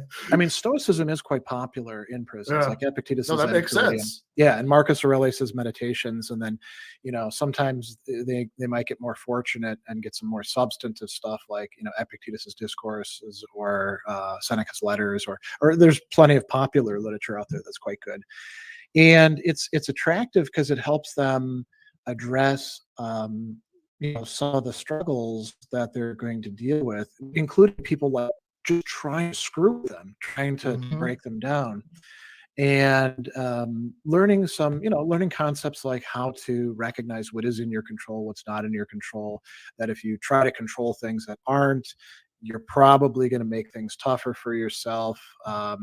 That's not the only concept for Stoicism, and people go wrong when they make the central concept, but there's a lot of other helpful things as well, and it can interface. I'm an eclectic, so I think it's great when we take a number of traditions and get them to connect up with each other. So there's things in Stoicism that might lead you into looking at various Buddhist schools. Quite often there will be a Buddhist community group within the prison with volunteers coming in from the outside, usually Zen, not usually stuff like Pure Land or devotional stuff, but it's something to work with, right? It's something you can use to change your mentality about things over time. Or there might be Christian groups, or they might encounter Plato and Aristotle, or they might encounter the phenomenology that's not dry and all like Husserl, but can actually be used in your life, like Max Scheler, or Edith Stein, or people who talk about empathy or things like that. And so it's in a way, Epictetus' Enchiridion is like a gateway drug, to all sorts of other stuff that can be quite useful for them. Yeah, I guess to sort of hone in, on one thing you were saying about why Stoicism in particular is interesting to a lot of people in prison, and you're talking about kind of things you can control, things you can't control, and this is and this like I know kind of key concept of the Stoics is that basically I don't know, maybe it's an oversimplification, basically that your misery isn't caused by the circumstances, it's caused by by your reaction to the circumstances or something like that. And I think people sometimes do go too far with that in two different ways. One is with themselves, they're like, oh well, so it's like totally up to me, and I can be laying on a bed of nails with the guard squishing me down and, and kicking me, and it's my fault if I feel bad about this. Exactly. Positive attitude. And I think a Stoic can recognize objectively. I mean, this is why justice is a Stoic virtue. You can say what that guard is doing is a sign of a malicious personality, and that's bad, and all of that. But you can say, well, this does suck. I mean, the Stoics have some weird things where they're like, yeah, the man on the rack can still be happy, and I think that's kind of BS. But it's even worse when you do it to other people, and you're like, oh, I'm into Stoicism now, and Stoicism is so cool because it teaches me how to be hard and tough, and you should be hard and tough like me. So suck it up, buttercup. That's non-Stoic. I think that's actually being mean to other people. It's the opposite of beneficence, which is one of the things that Stoics think is part of justice. You should be helping people, and telling other people that, oh, it's totally up to you, man. That's not helpful. In those circumstances, right? Yeah, no, clearly. And I guess I think also one thing that's interesting about this is that I think there's a way that people could hear some of this stuff. Certainly people who share a lot of my assumptions and biases about this could hear some of this stuff and have a reaction to it like, like it's a form of quietism, right? Yeah, exactly. Right? Like so there's like a I'm sure you've seen this. There's like a G.K. Chesterton line about Marcus Aurelius where it says, notice that Marcus Aurelius insists, as much as such introspective moralists always do, upon small things done or undone. It is simply because he does not hate or love enough to make a moral revolution. He gets up early in the morning, just as our own aristocrats living the simple life, get up early in the morning, because such altruism is much easier than stopping the games in the amphitheater or giving the English people back their land, which is a funny line, and I think certainly in his case is like an emperor, it's like maybe fair criticism, but also I guess the one reason I am a bit more conflicted about that now, that's sort of like, let's call that kind of the OP to the people, criticism, that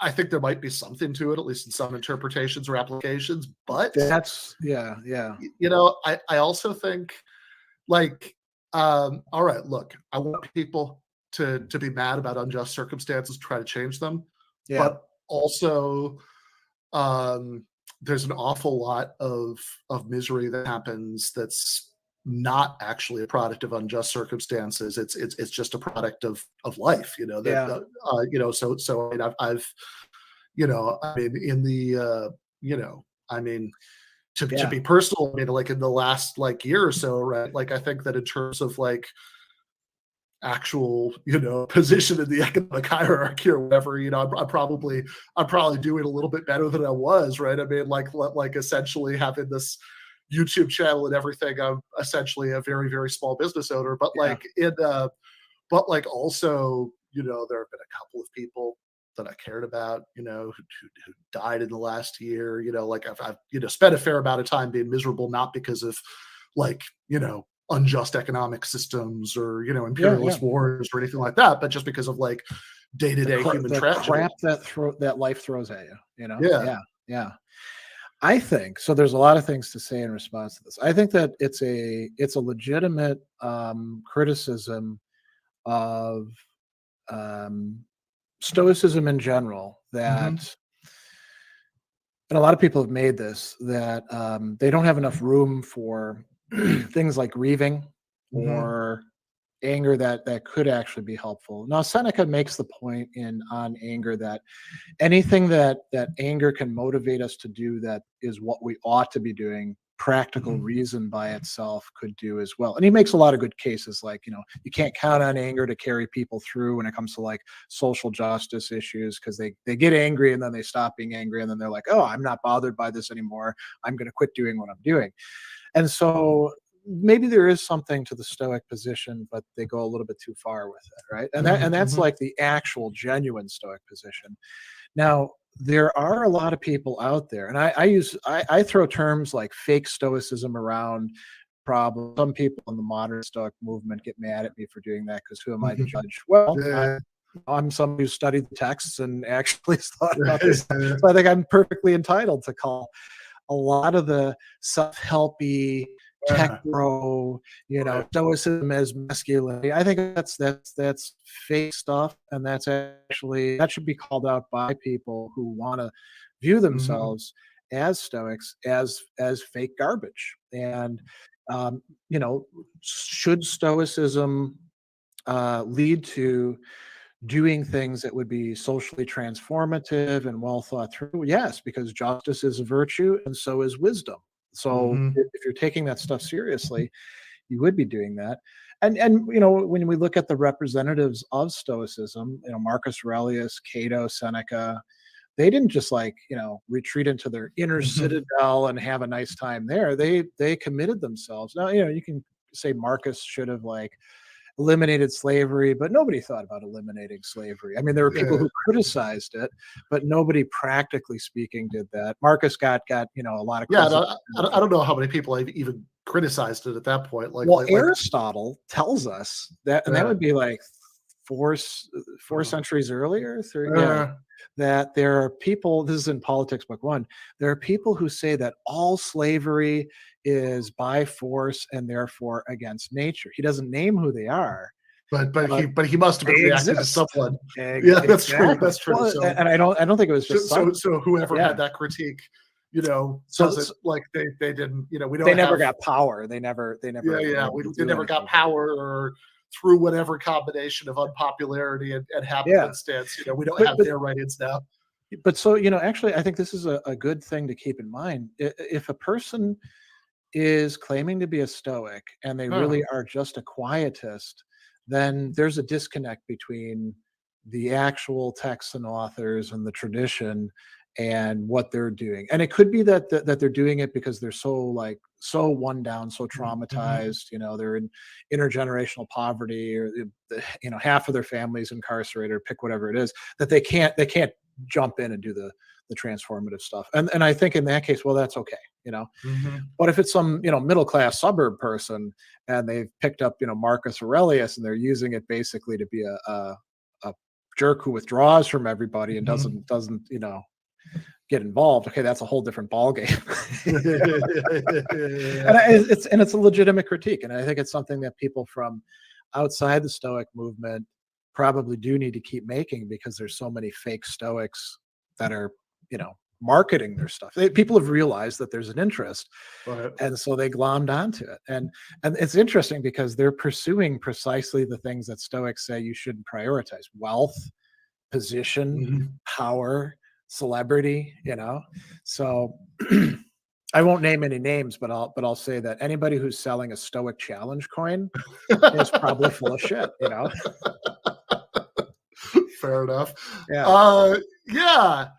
So, yeah, I mean, I would think you could also make a distinction between like anything that the Stoic tradition is probably going to say about the sort of role of caring about justice, for example, in the sort of scheme of personal virtues, and that's like one question. And then like a different question is, does Cato or Marcus Aurelius or Epictetus or anybody actually do they have a good conception of what justice requires, right? Which is those are two very different questions. I think they do, but it requires a lot of translation, and it's sort of like if we want to adapt Aristotle or Plato to contemporary times, we have to fill in a lot of gaps.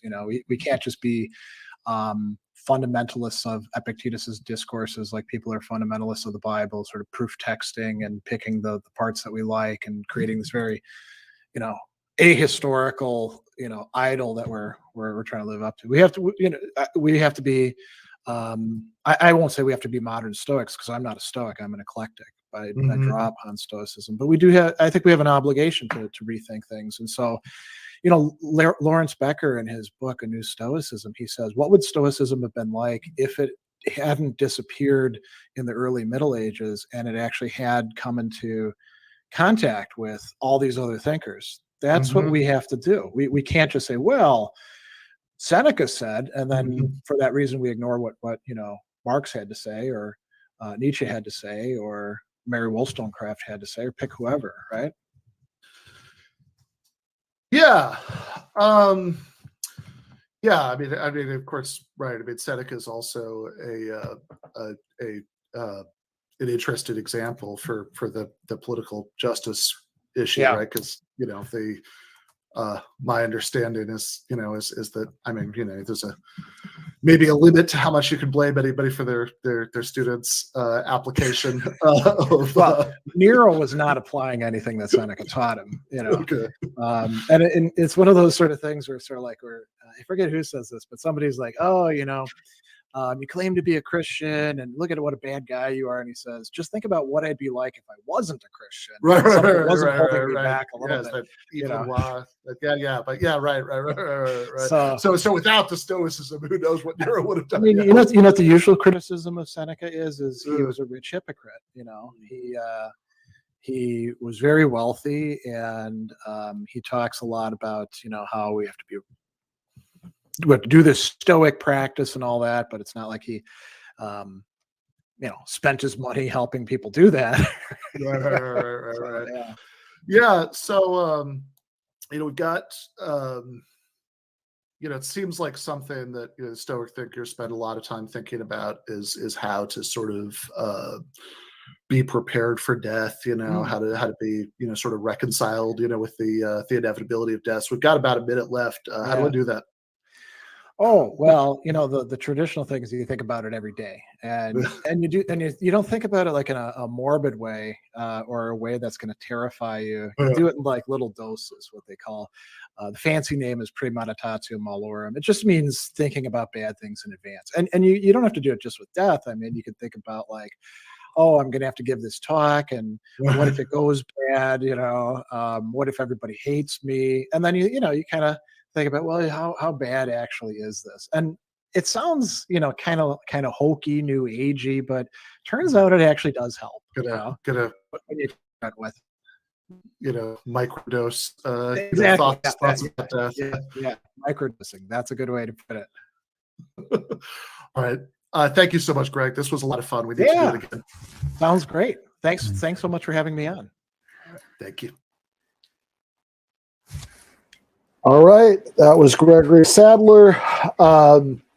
I have links to his Twitter and YouTube in the description for this episode. I should also say just a couple of things that have come up since we started playing the interview. Our graphic designer Andy reminds me that late Wednesday night I am going to be on one of the podcasts that he does, a movie podcast called Bad Takes with Joe Payne. So we are going to be talking about God's Not Dead. So actually, I'm going to see God's Not Dead sometime in the next couple of days. I can talk about that with Andy and Joe, and also Dan Walden from Current Affairs. So, yeah, I don't know what you're doing the next couple of days, but I got to find time to watch God's Not Dead with me. Yeah, we'll see. Yeah, fair enough. I should also say this actually came out since we started the show tonight, but Andy's very quick with the graphics, so we have one for it. My new piece just came out in the Daily Beast.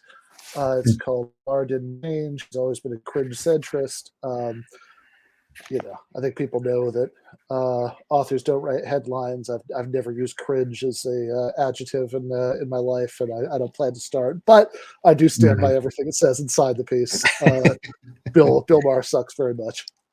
Yeah, that's pretty cringe headline there, Ben. Yeah. What's actually cringe is I had to for the purposes of writing this thing, I spent like 2 days binging on old clips of Bill Maher to remind myself of all of it and make sure I was remembering it right.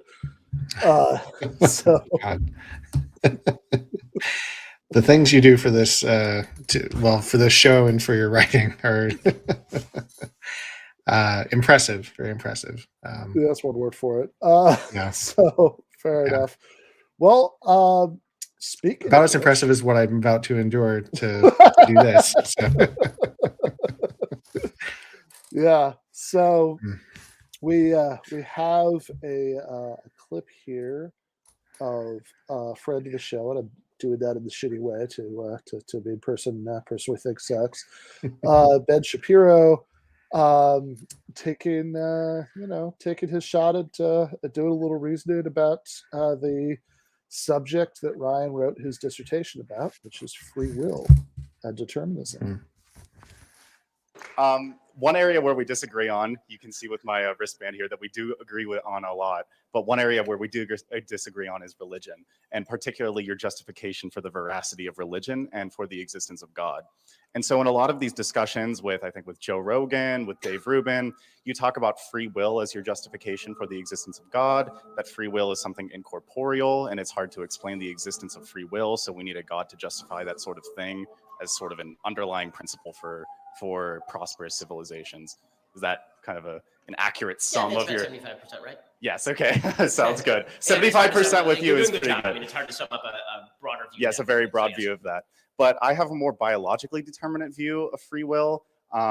Observationally speaking, I think that we can determine different organisms' free will based on the cognitive capacity that they have. So for example, a bacterium is going to have less free will than a lizard is going to have less free will than a chimpanzee, and then going all the way up to humans who have less free will. And we can also determine different areas of our bodies, specifically our brains, that are going to determine the capacity for reasoning and the capacity to make rational decisions. People with damage to their prefrontal cortex are going to make more impulsive decisions. So with that very observationally sound view of free will and sort of a biologically deterministic, from a biologically deterministic standpoint, is religion going to be the only justification for the existence of God and the existence of free will? And there's certain things that cannot be observed. For example, the mind-body duality that exists is something that's not observationally possible. We're never going to be able to lock down exactly why that exists, I think. Why it is that we feel that we have the capacity for choice, for example. And when you talk about the limitations on free will, I would fully agree with that, obviously. I mean, somebody who's been hit in the head with a hammer is going to have less free will than somebody who's not. You have less free will when you're asleep than when you're awake. Obviously, there is a connection between your capacity for free will and your brain function. But I would press you a little bit, and can we have an exchange here? What I press you a little bit on is what you mean when you say biologically determined free will. So why do you what do you believe free will is? Like, do you believe that I have the capacity to choose otherwise? In other words, in a given circumstance, I could have chosen to do something else, or based on biology and environment alone, if we had all the information, we fed it all into a giant computer, right? Then I could, with 100% accuracy, determine what exactly what decision you're going to make. You do not actually have a choice. In other words, free will doesn't exist. Sam Harris is consistent on this. Sam Harris says everything is material, everything that's measurable is material, and therefore free will doesn't exist. So we don't have a choice about how this conversation is going right now. It's going to end with everybody applauding and you walking away, right? That's how. So, for a second there, I was going to give Ben Shapiro a point because he did actually usefully clarify something, for at one point, right, which was to say, okay, I hear words like deterministic, being thrown around here. Like, are you actually talking about literal causal determinism? And then he gave like a perfectly serviceable explanation of what that would be, but then he pivoted immediately from there into saying, so obviously, if you believe that, you must not believe in free will. Yeah, that's right. So yeah, I mean, there's a lot here. So first, I want to give props to the person asking the question. He seems to have a pretty reasonable kind of compatibilist understanding of what free will is. So he wants to, in a kind of Daniel Dennett-ish kind of way, like define freedom in terms of natural capacities that entities could have more or less of, and so it makes sense to talk about people being more free because we of the kinds of things we can understand, the kinds of things we can reason about, the kinds of decisions we can make. So I appreciated that he was doing that. And then, so like you said, so it's clear that Ben Shapiro is going to have an incompatibilist view of free will. And so his definition of free will, he wants to have it defined in terms of alternate possibilities, and that's fine. That's a common definition of free will in the literature. But then, like you say, it's like there's the instant move from this is what free will means to therefore you can't believe in it and also believe in science at the same time, or believe in biological determinism at the same time, which is a contentious position, right? I mean, there are a whole bunch of compatibilists who are happy to accept that definition of free will, and then they have very sophisticated accounts of how we could reconcile that kind of free will with a physically deterministic or materialistic universe.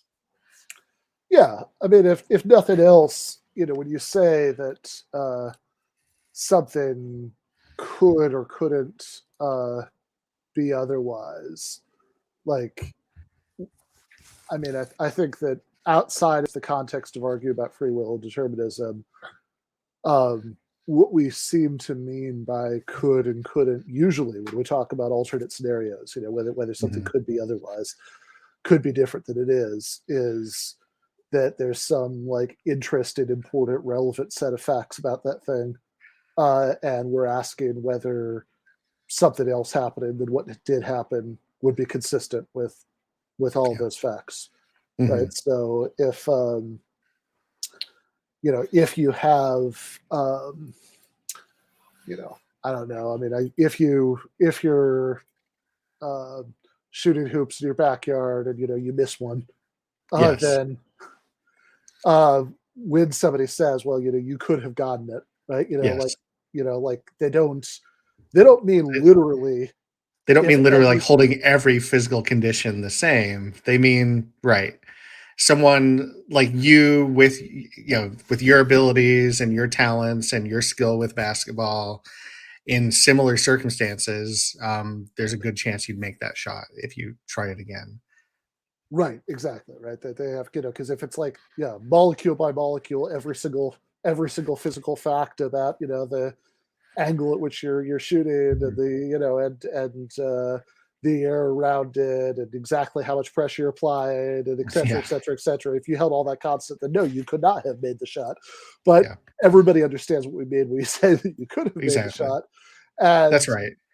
Yeah, and if the hoop was raised like 1,000 feet, then we would say no, you could not have made the shot, because there's no interesting set of facts about how about the starting circumstances that would be consistent with you doing it.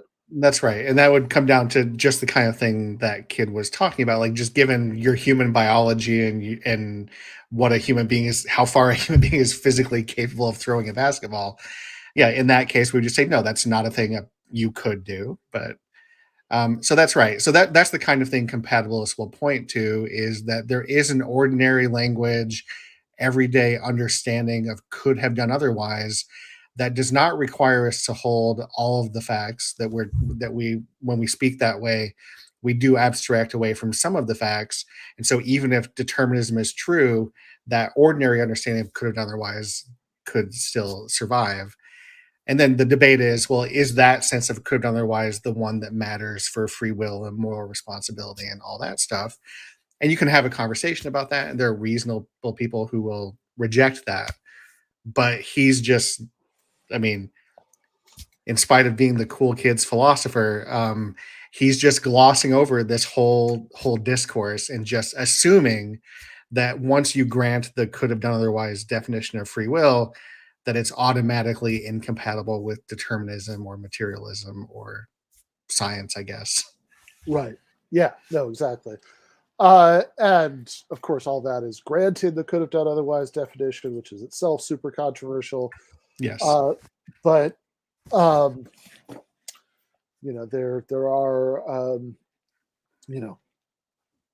right there there are like Frankfurt examples, for example, that lead some people to think that that's actually not the right way to think about the kind of free will that matters for whether we're morally responsible for our actions.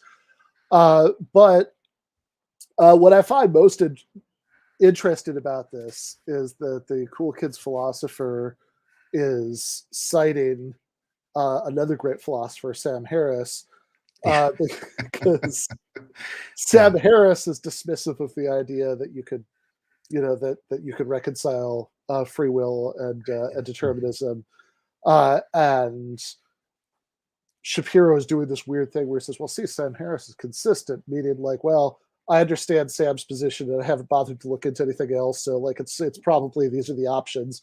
That you agree with Sam that there's no such thing as free will, or you agree with me that there is such a thing as free will and it's magical and undetectable, and we can only make sense of it by reference to God.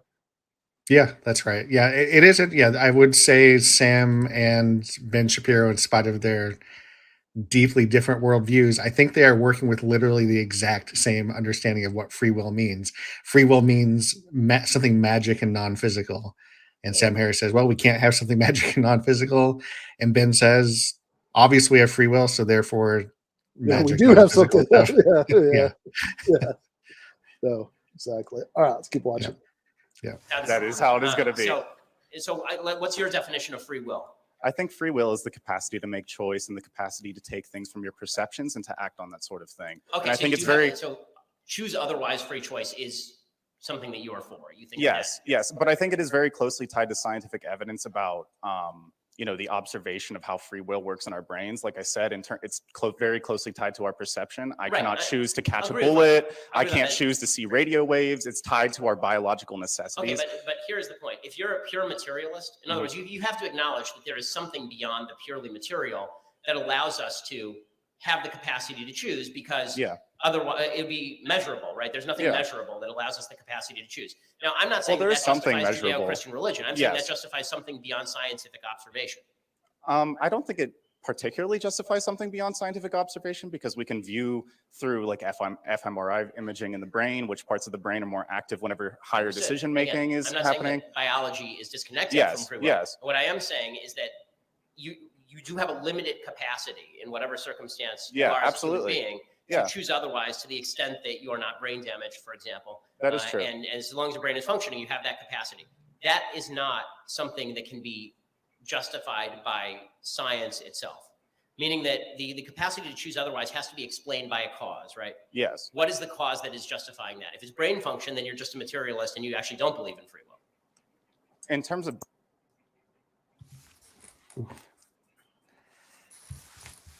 Okay, there's a lot going on there. So, I mean, again, the questioner is actually doing a pretty admirable job. So he's pushing back, when Ben says that there's nothing observable that could account for choice, which I really don't understand what he means by that. There is, as the guy points out, I mean, there is a lot of psychological and neurological and physiological study of choice and things that can influence choice, and even attempts to like map people's brains in fMRI machines, which he's probably referring to, and predict simple choices that people are going to make. And so I don't know. I don't know why he would say there's nothing observable that could account for choice. Yeah, honestly, what that part reminded me of more than anything was there's a debate I did. When was that? It was like late last year with Stuart Knechtel, who said, I think I'm getting this right, that the fact that like ink on paper conveys information shows that there must be a God, because I'm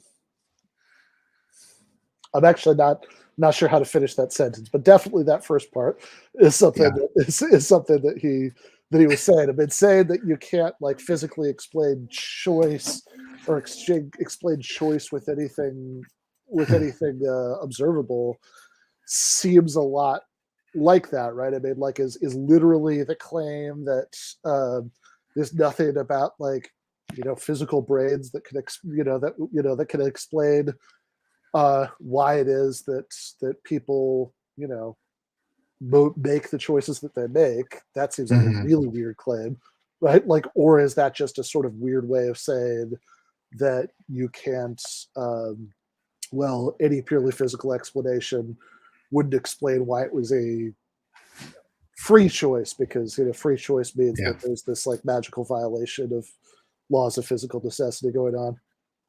I guess that must be what he means, yeah. And then you're just begging the question, like, why is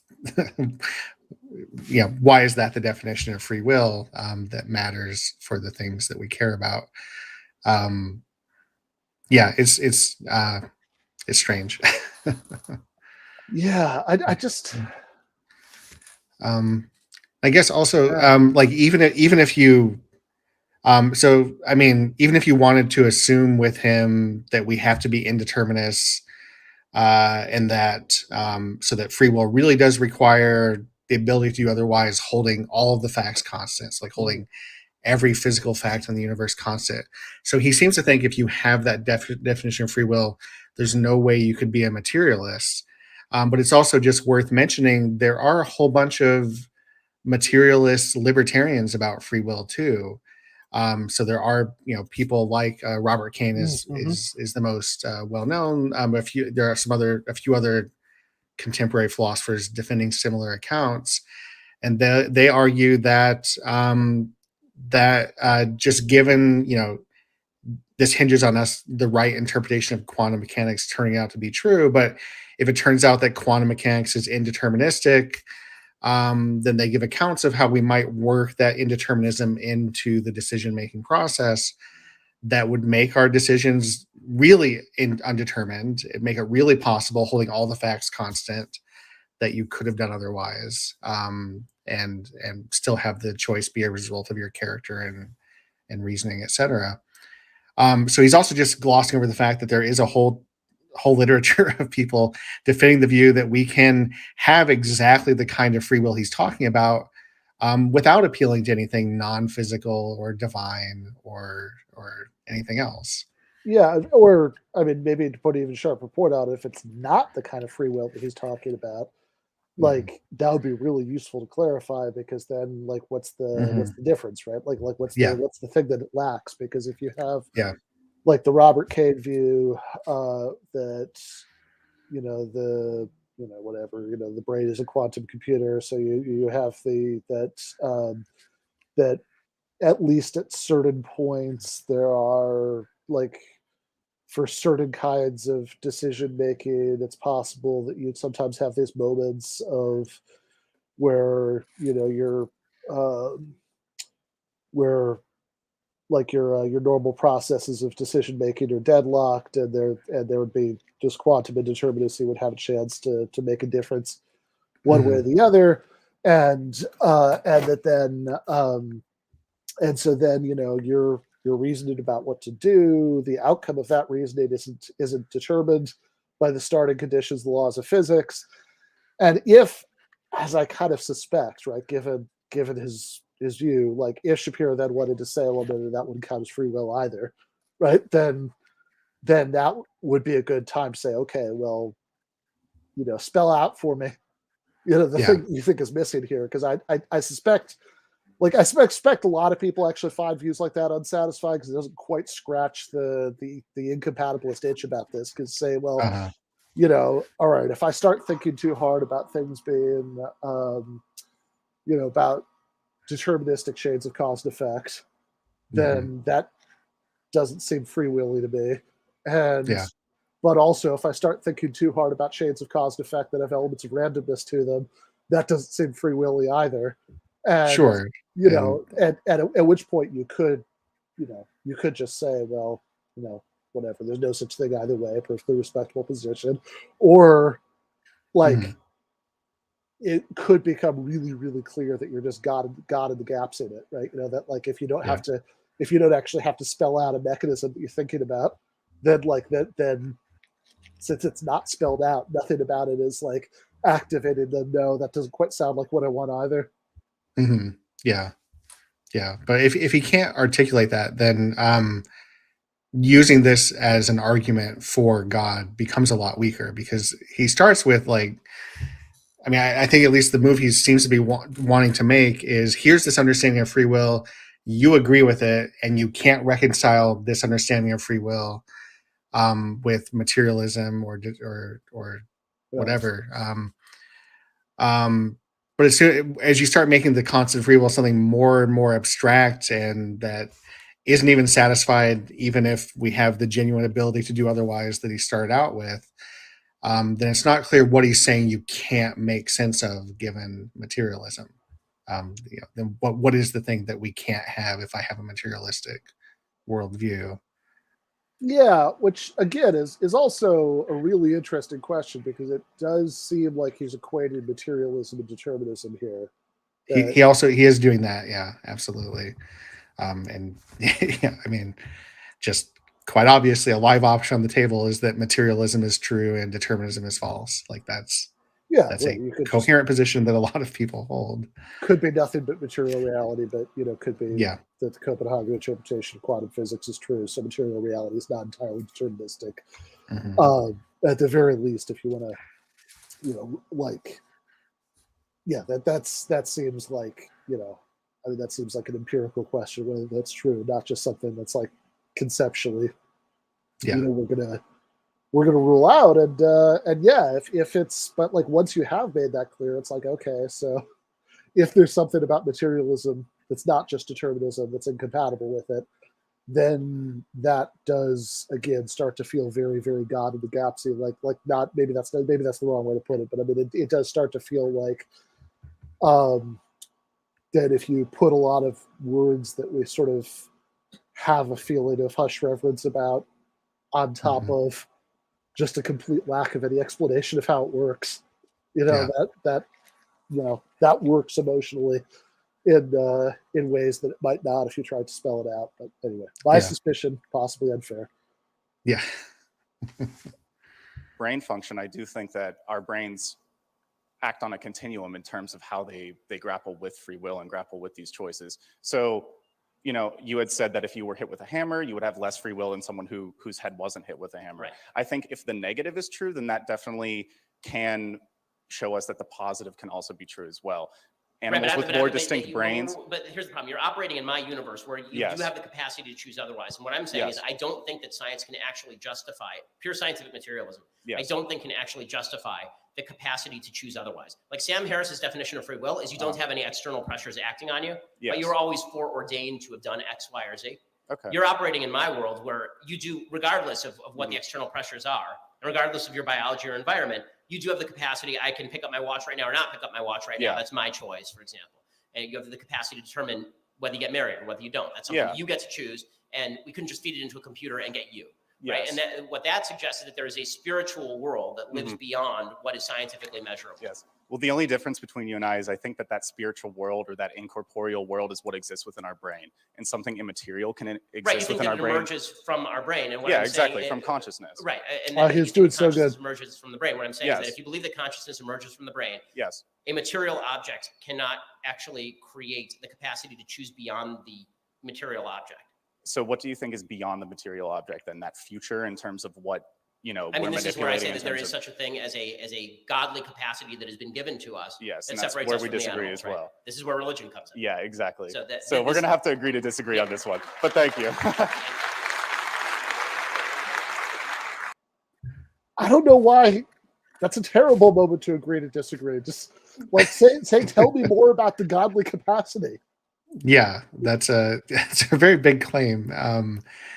It's a shame that he was apparently willing to just accept some kind of radical emergentism that the brain generates something immaterial or something ghostly. I don't know. I mean, honestly, for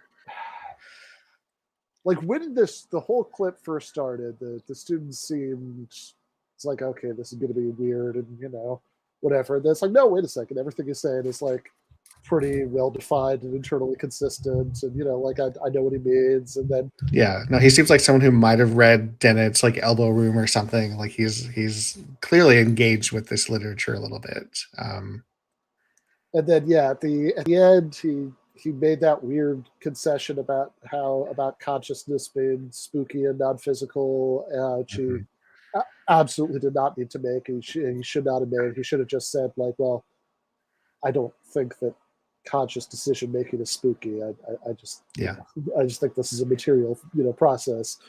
Yeah. And then when Ben went into the godly capacity, ask him how the godly capacity works. I want more information about the godly capacity. Yeah, and I just want to know how, especially when his examples are so mundane. It's like I can pick up this watch or not pick up this watch, and it's like, again, like there's nothing that mysterious about that kind of choice. You don't really need, and even if you want the incompatibilist view of free will, that could be a random thing in the brain. It could be really undetermined, and it could really be possible, given your character and yourself at that moment, that things, and holding all of that constant, that things could go either way. That doesn't seem like a very godly capacity, the ability to either pick up a watch or not pick up a watch. That just seems like a pretty mundane capacity. Yeah, it's such a weird thing too, because it's like, okay, like let's assume the existence of God, let's assume all that stuff. Like, why should we just believe that God has given us this capacity without giving us the capacity to understand or complain, you know, explain it, or, you know, like point to some sort of, you know, concrete evidence of it? I mean, like that this is such a weird, like just the format of the claim is so weird that it's like, because why is it, again, I understand saying like, okay, intuitively we seem to have free will. Here's a way of explaining it in terms of things we can understand and point to, and that makes perfect sense to me. But then saying like there's absolutely no way of explaining it, it's totally mysterious, but like that this really seems to undermine like what's the original reason for thinking that you haven't? Exactly. Yeah. Yep. Like I don't get the motive, I guess the motive for appealing to those kinds of examples is you want it to be something, because I guess the force of the argument is like, well, you believe we have free will, right? Obviously, like you could pick up the watch or not. So you need those mundane examples for it to be something we all believe in. And so you say, well, you believe in this, therefore you have to believe in God. But to make the move to God, free will needs to be something much more mysterious, and like literally he calls it a godly capacity. And then, yeah, like you say, well, then what's the reason? Give me the examples, show me the things, the kinds of choices we can't explain biologically or neurologically or psychologically, that motivate that make it so the only inference we can possibly make is that God is real. Fair enough. Yeah. Well, I will have you know, I did not get kicked out of the house for not having Jen on the philosophy segment. Our water heater is leaking, and there's various things that are going on that are related to that in there. It's very noisy, so I'm sitting out on the porch. It's Georgia. It's, you can do that here. But yeah, no, it is like, I mean, even just taking you pick up the watch, you don't pick up the watch. Like, it just seems like, what's this sense in which you think that we can do one and we can't do another? Like, because it seems like if all you can say about it is that it's a godly capacity, that makes me suspect you can't actually say what you mean by that. And if you can't say what you mean by that, what's the reason for thinking that there's some sense that there is some sense of you can do one, you can do the other, that's not just like some mundane, like, I mean, you're obviously right. It's not even an interesting example, because it seems like any of the things that are like complicated and interesting that might be part of a reasonable conception of free will, that you like, I don't know, that you're like reflecting on your desires or preferences, or that you're like weighing reasons or anything like that. Like, none of that even seems to have anything to do with what we mean by you can pick up the watch, you can't pick up the watch. Like that one, that one just seems like totally like mundane. Like, you pick up the watch because you want to. If you didn't want to, you wouldn't do it. Exactly. Yeah. And in principle, we could put you in an fMRI and map out the part of your brain that is correspondent with the desire to pick up the watch. And if anyone wanted to waste their time on that, I think that's within our current technology. Yeah, I would think so, right? Like, I mean, I suppose you could construct some kind of example where you're like really like you could have like an interesting free will example, not picking up a watch. It's the watch from Pulp Fiction, and like you're struggling about whether you want to you want to pick it up or whatever. But like, if you just mean literally you can pick up the watch, like that just seems like that doesn't seem like like that seems much more like I could have made that shot than it does like a could that would be interested and say something about free will or moral responsibility or anything like that. So I don't know. I'm not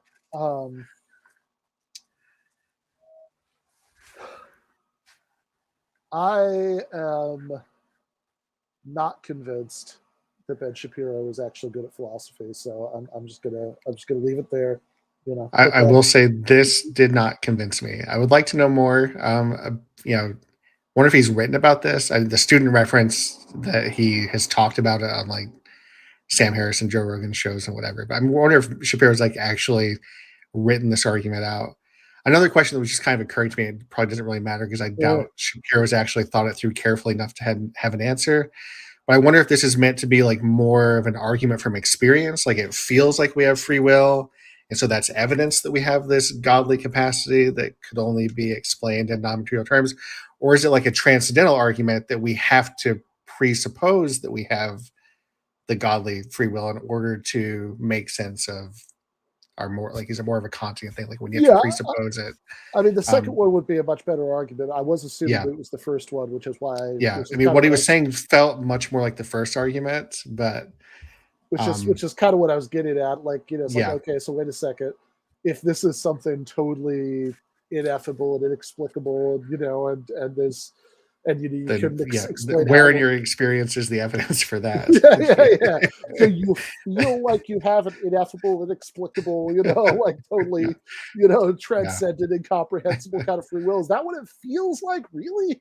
Like, you know, I mean, and actually, this is in the chat. Somebody asks, I think, a very good question, which, this is our good friend Silver Harlow says. You could choose to pick up. Watch. No, sorry, that's not the one I was looking at. It was. There's a question. Here we go. Yeah. Secret Agent Dan is an implication of Shapiro's position that animals either have no free will or that they have souls like humans.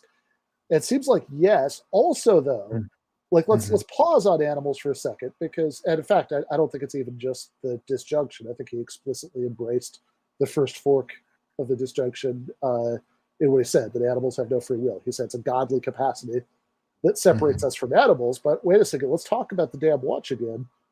Because, like, I mean, my dog will walk over to where her toy is, like be like uncertain for a second about whether to pick it up, and then either pick it up or not, right? Or like pick it up and put it down and pick up a different one, right? I mean, that on the face of it, that doesn't seem different than a human being. It doesn't seem deeply different. Yeah. I mean, when I call my cat's name, I can see it on her face. Like she's delivering, like, do I acknowledge this or do I just keep walking? And like, it's about half and half. Sometimes she'll come over when I call her name. Sometimes she'll just be like, but she'll pause and deliberate for a moment. And it seems like when she chooses to walk, it feels like, well, you could have chosen to come over here. You know, you little ass, like get over here. Like, no, exactly. Like it doesn't, like, it just seems like, you know, like whatever you want to say about the watch, you should be able to say about, like, oh, you know, she, picked up her ball instead of her squeaky toy, but she could have picked up the squeaky toy, you know, like that doesn't seem fundamentally different because we haven't even built anything into the example about like reasoning or deliberation or anything like that, right? You know, which like would be at least, you know, maybe once you started talking about stuff like that, you know, I mean, I suspect that, you know, I mean, I basically think the questioner is right. I mean, I think all of those things come on a spectrum, and like they aren't going to be totally absent from the dog and the cat, but like but like since we haven't even talked about anything like that, you know, there's absolutely nothing about that description that the dog and the cat wouldn't have, and it's also.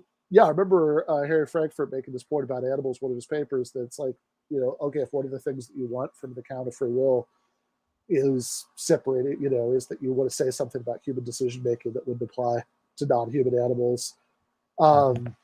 Just saying there's like a physical miracle in the brain when you make a decision. It's like, well, I don't know, but I don't have any evidence that happens for humans. So, I mean, that could happen for my dog too. I have no idea. You know, like the state of the evidence is exactly as good for both of those. Exactly. Yeah. Or conversely, there's no evidence that anything magical is happening in my brain that's not happening in my cat's brain.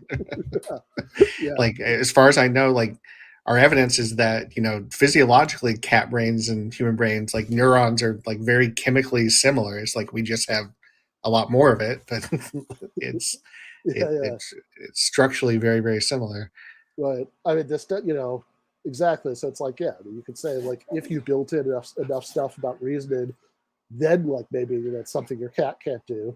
But also, you know, notice that we don't have to appeal to godly capacities to make sense of that, right? We can just say that they're like cognitive tasks that, you know, you can perform, you know, that your cat can't.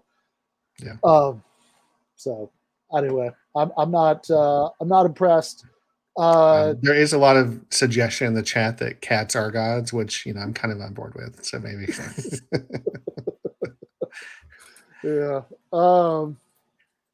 Remember that being a line in the there'd be a little riff about that in the introduction to the Christopher Hitchens's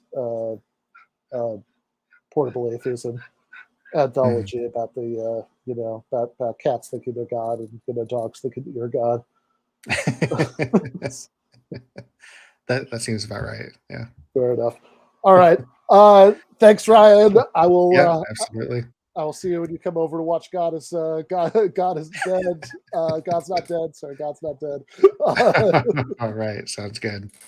All right, sounds good. So we'll be in the post game, joined by Jason Myles in about 90 seconds. When this is over, Jason wants to talk about Mad Max. I guess he just wrote some essay about that. Should be a fun time.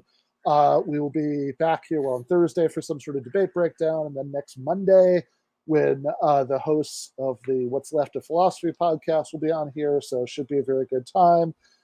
Thanks again, Ryan. Left is best.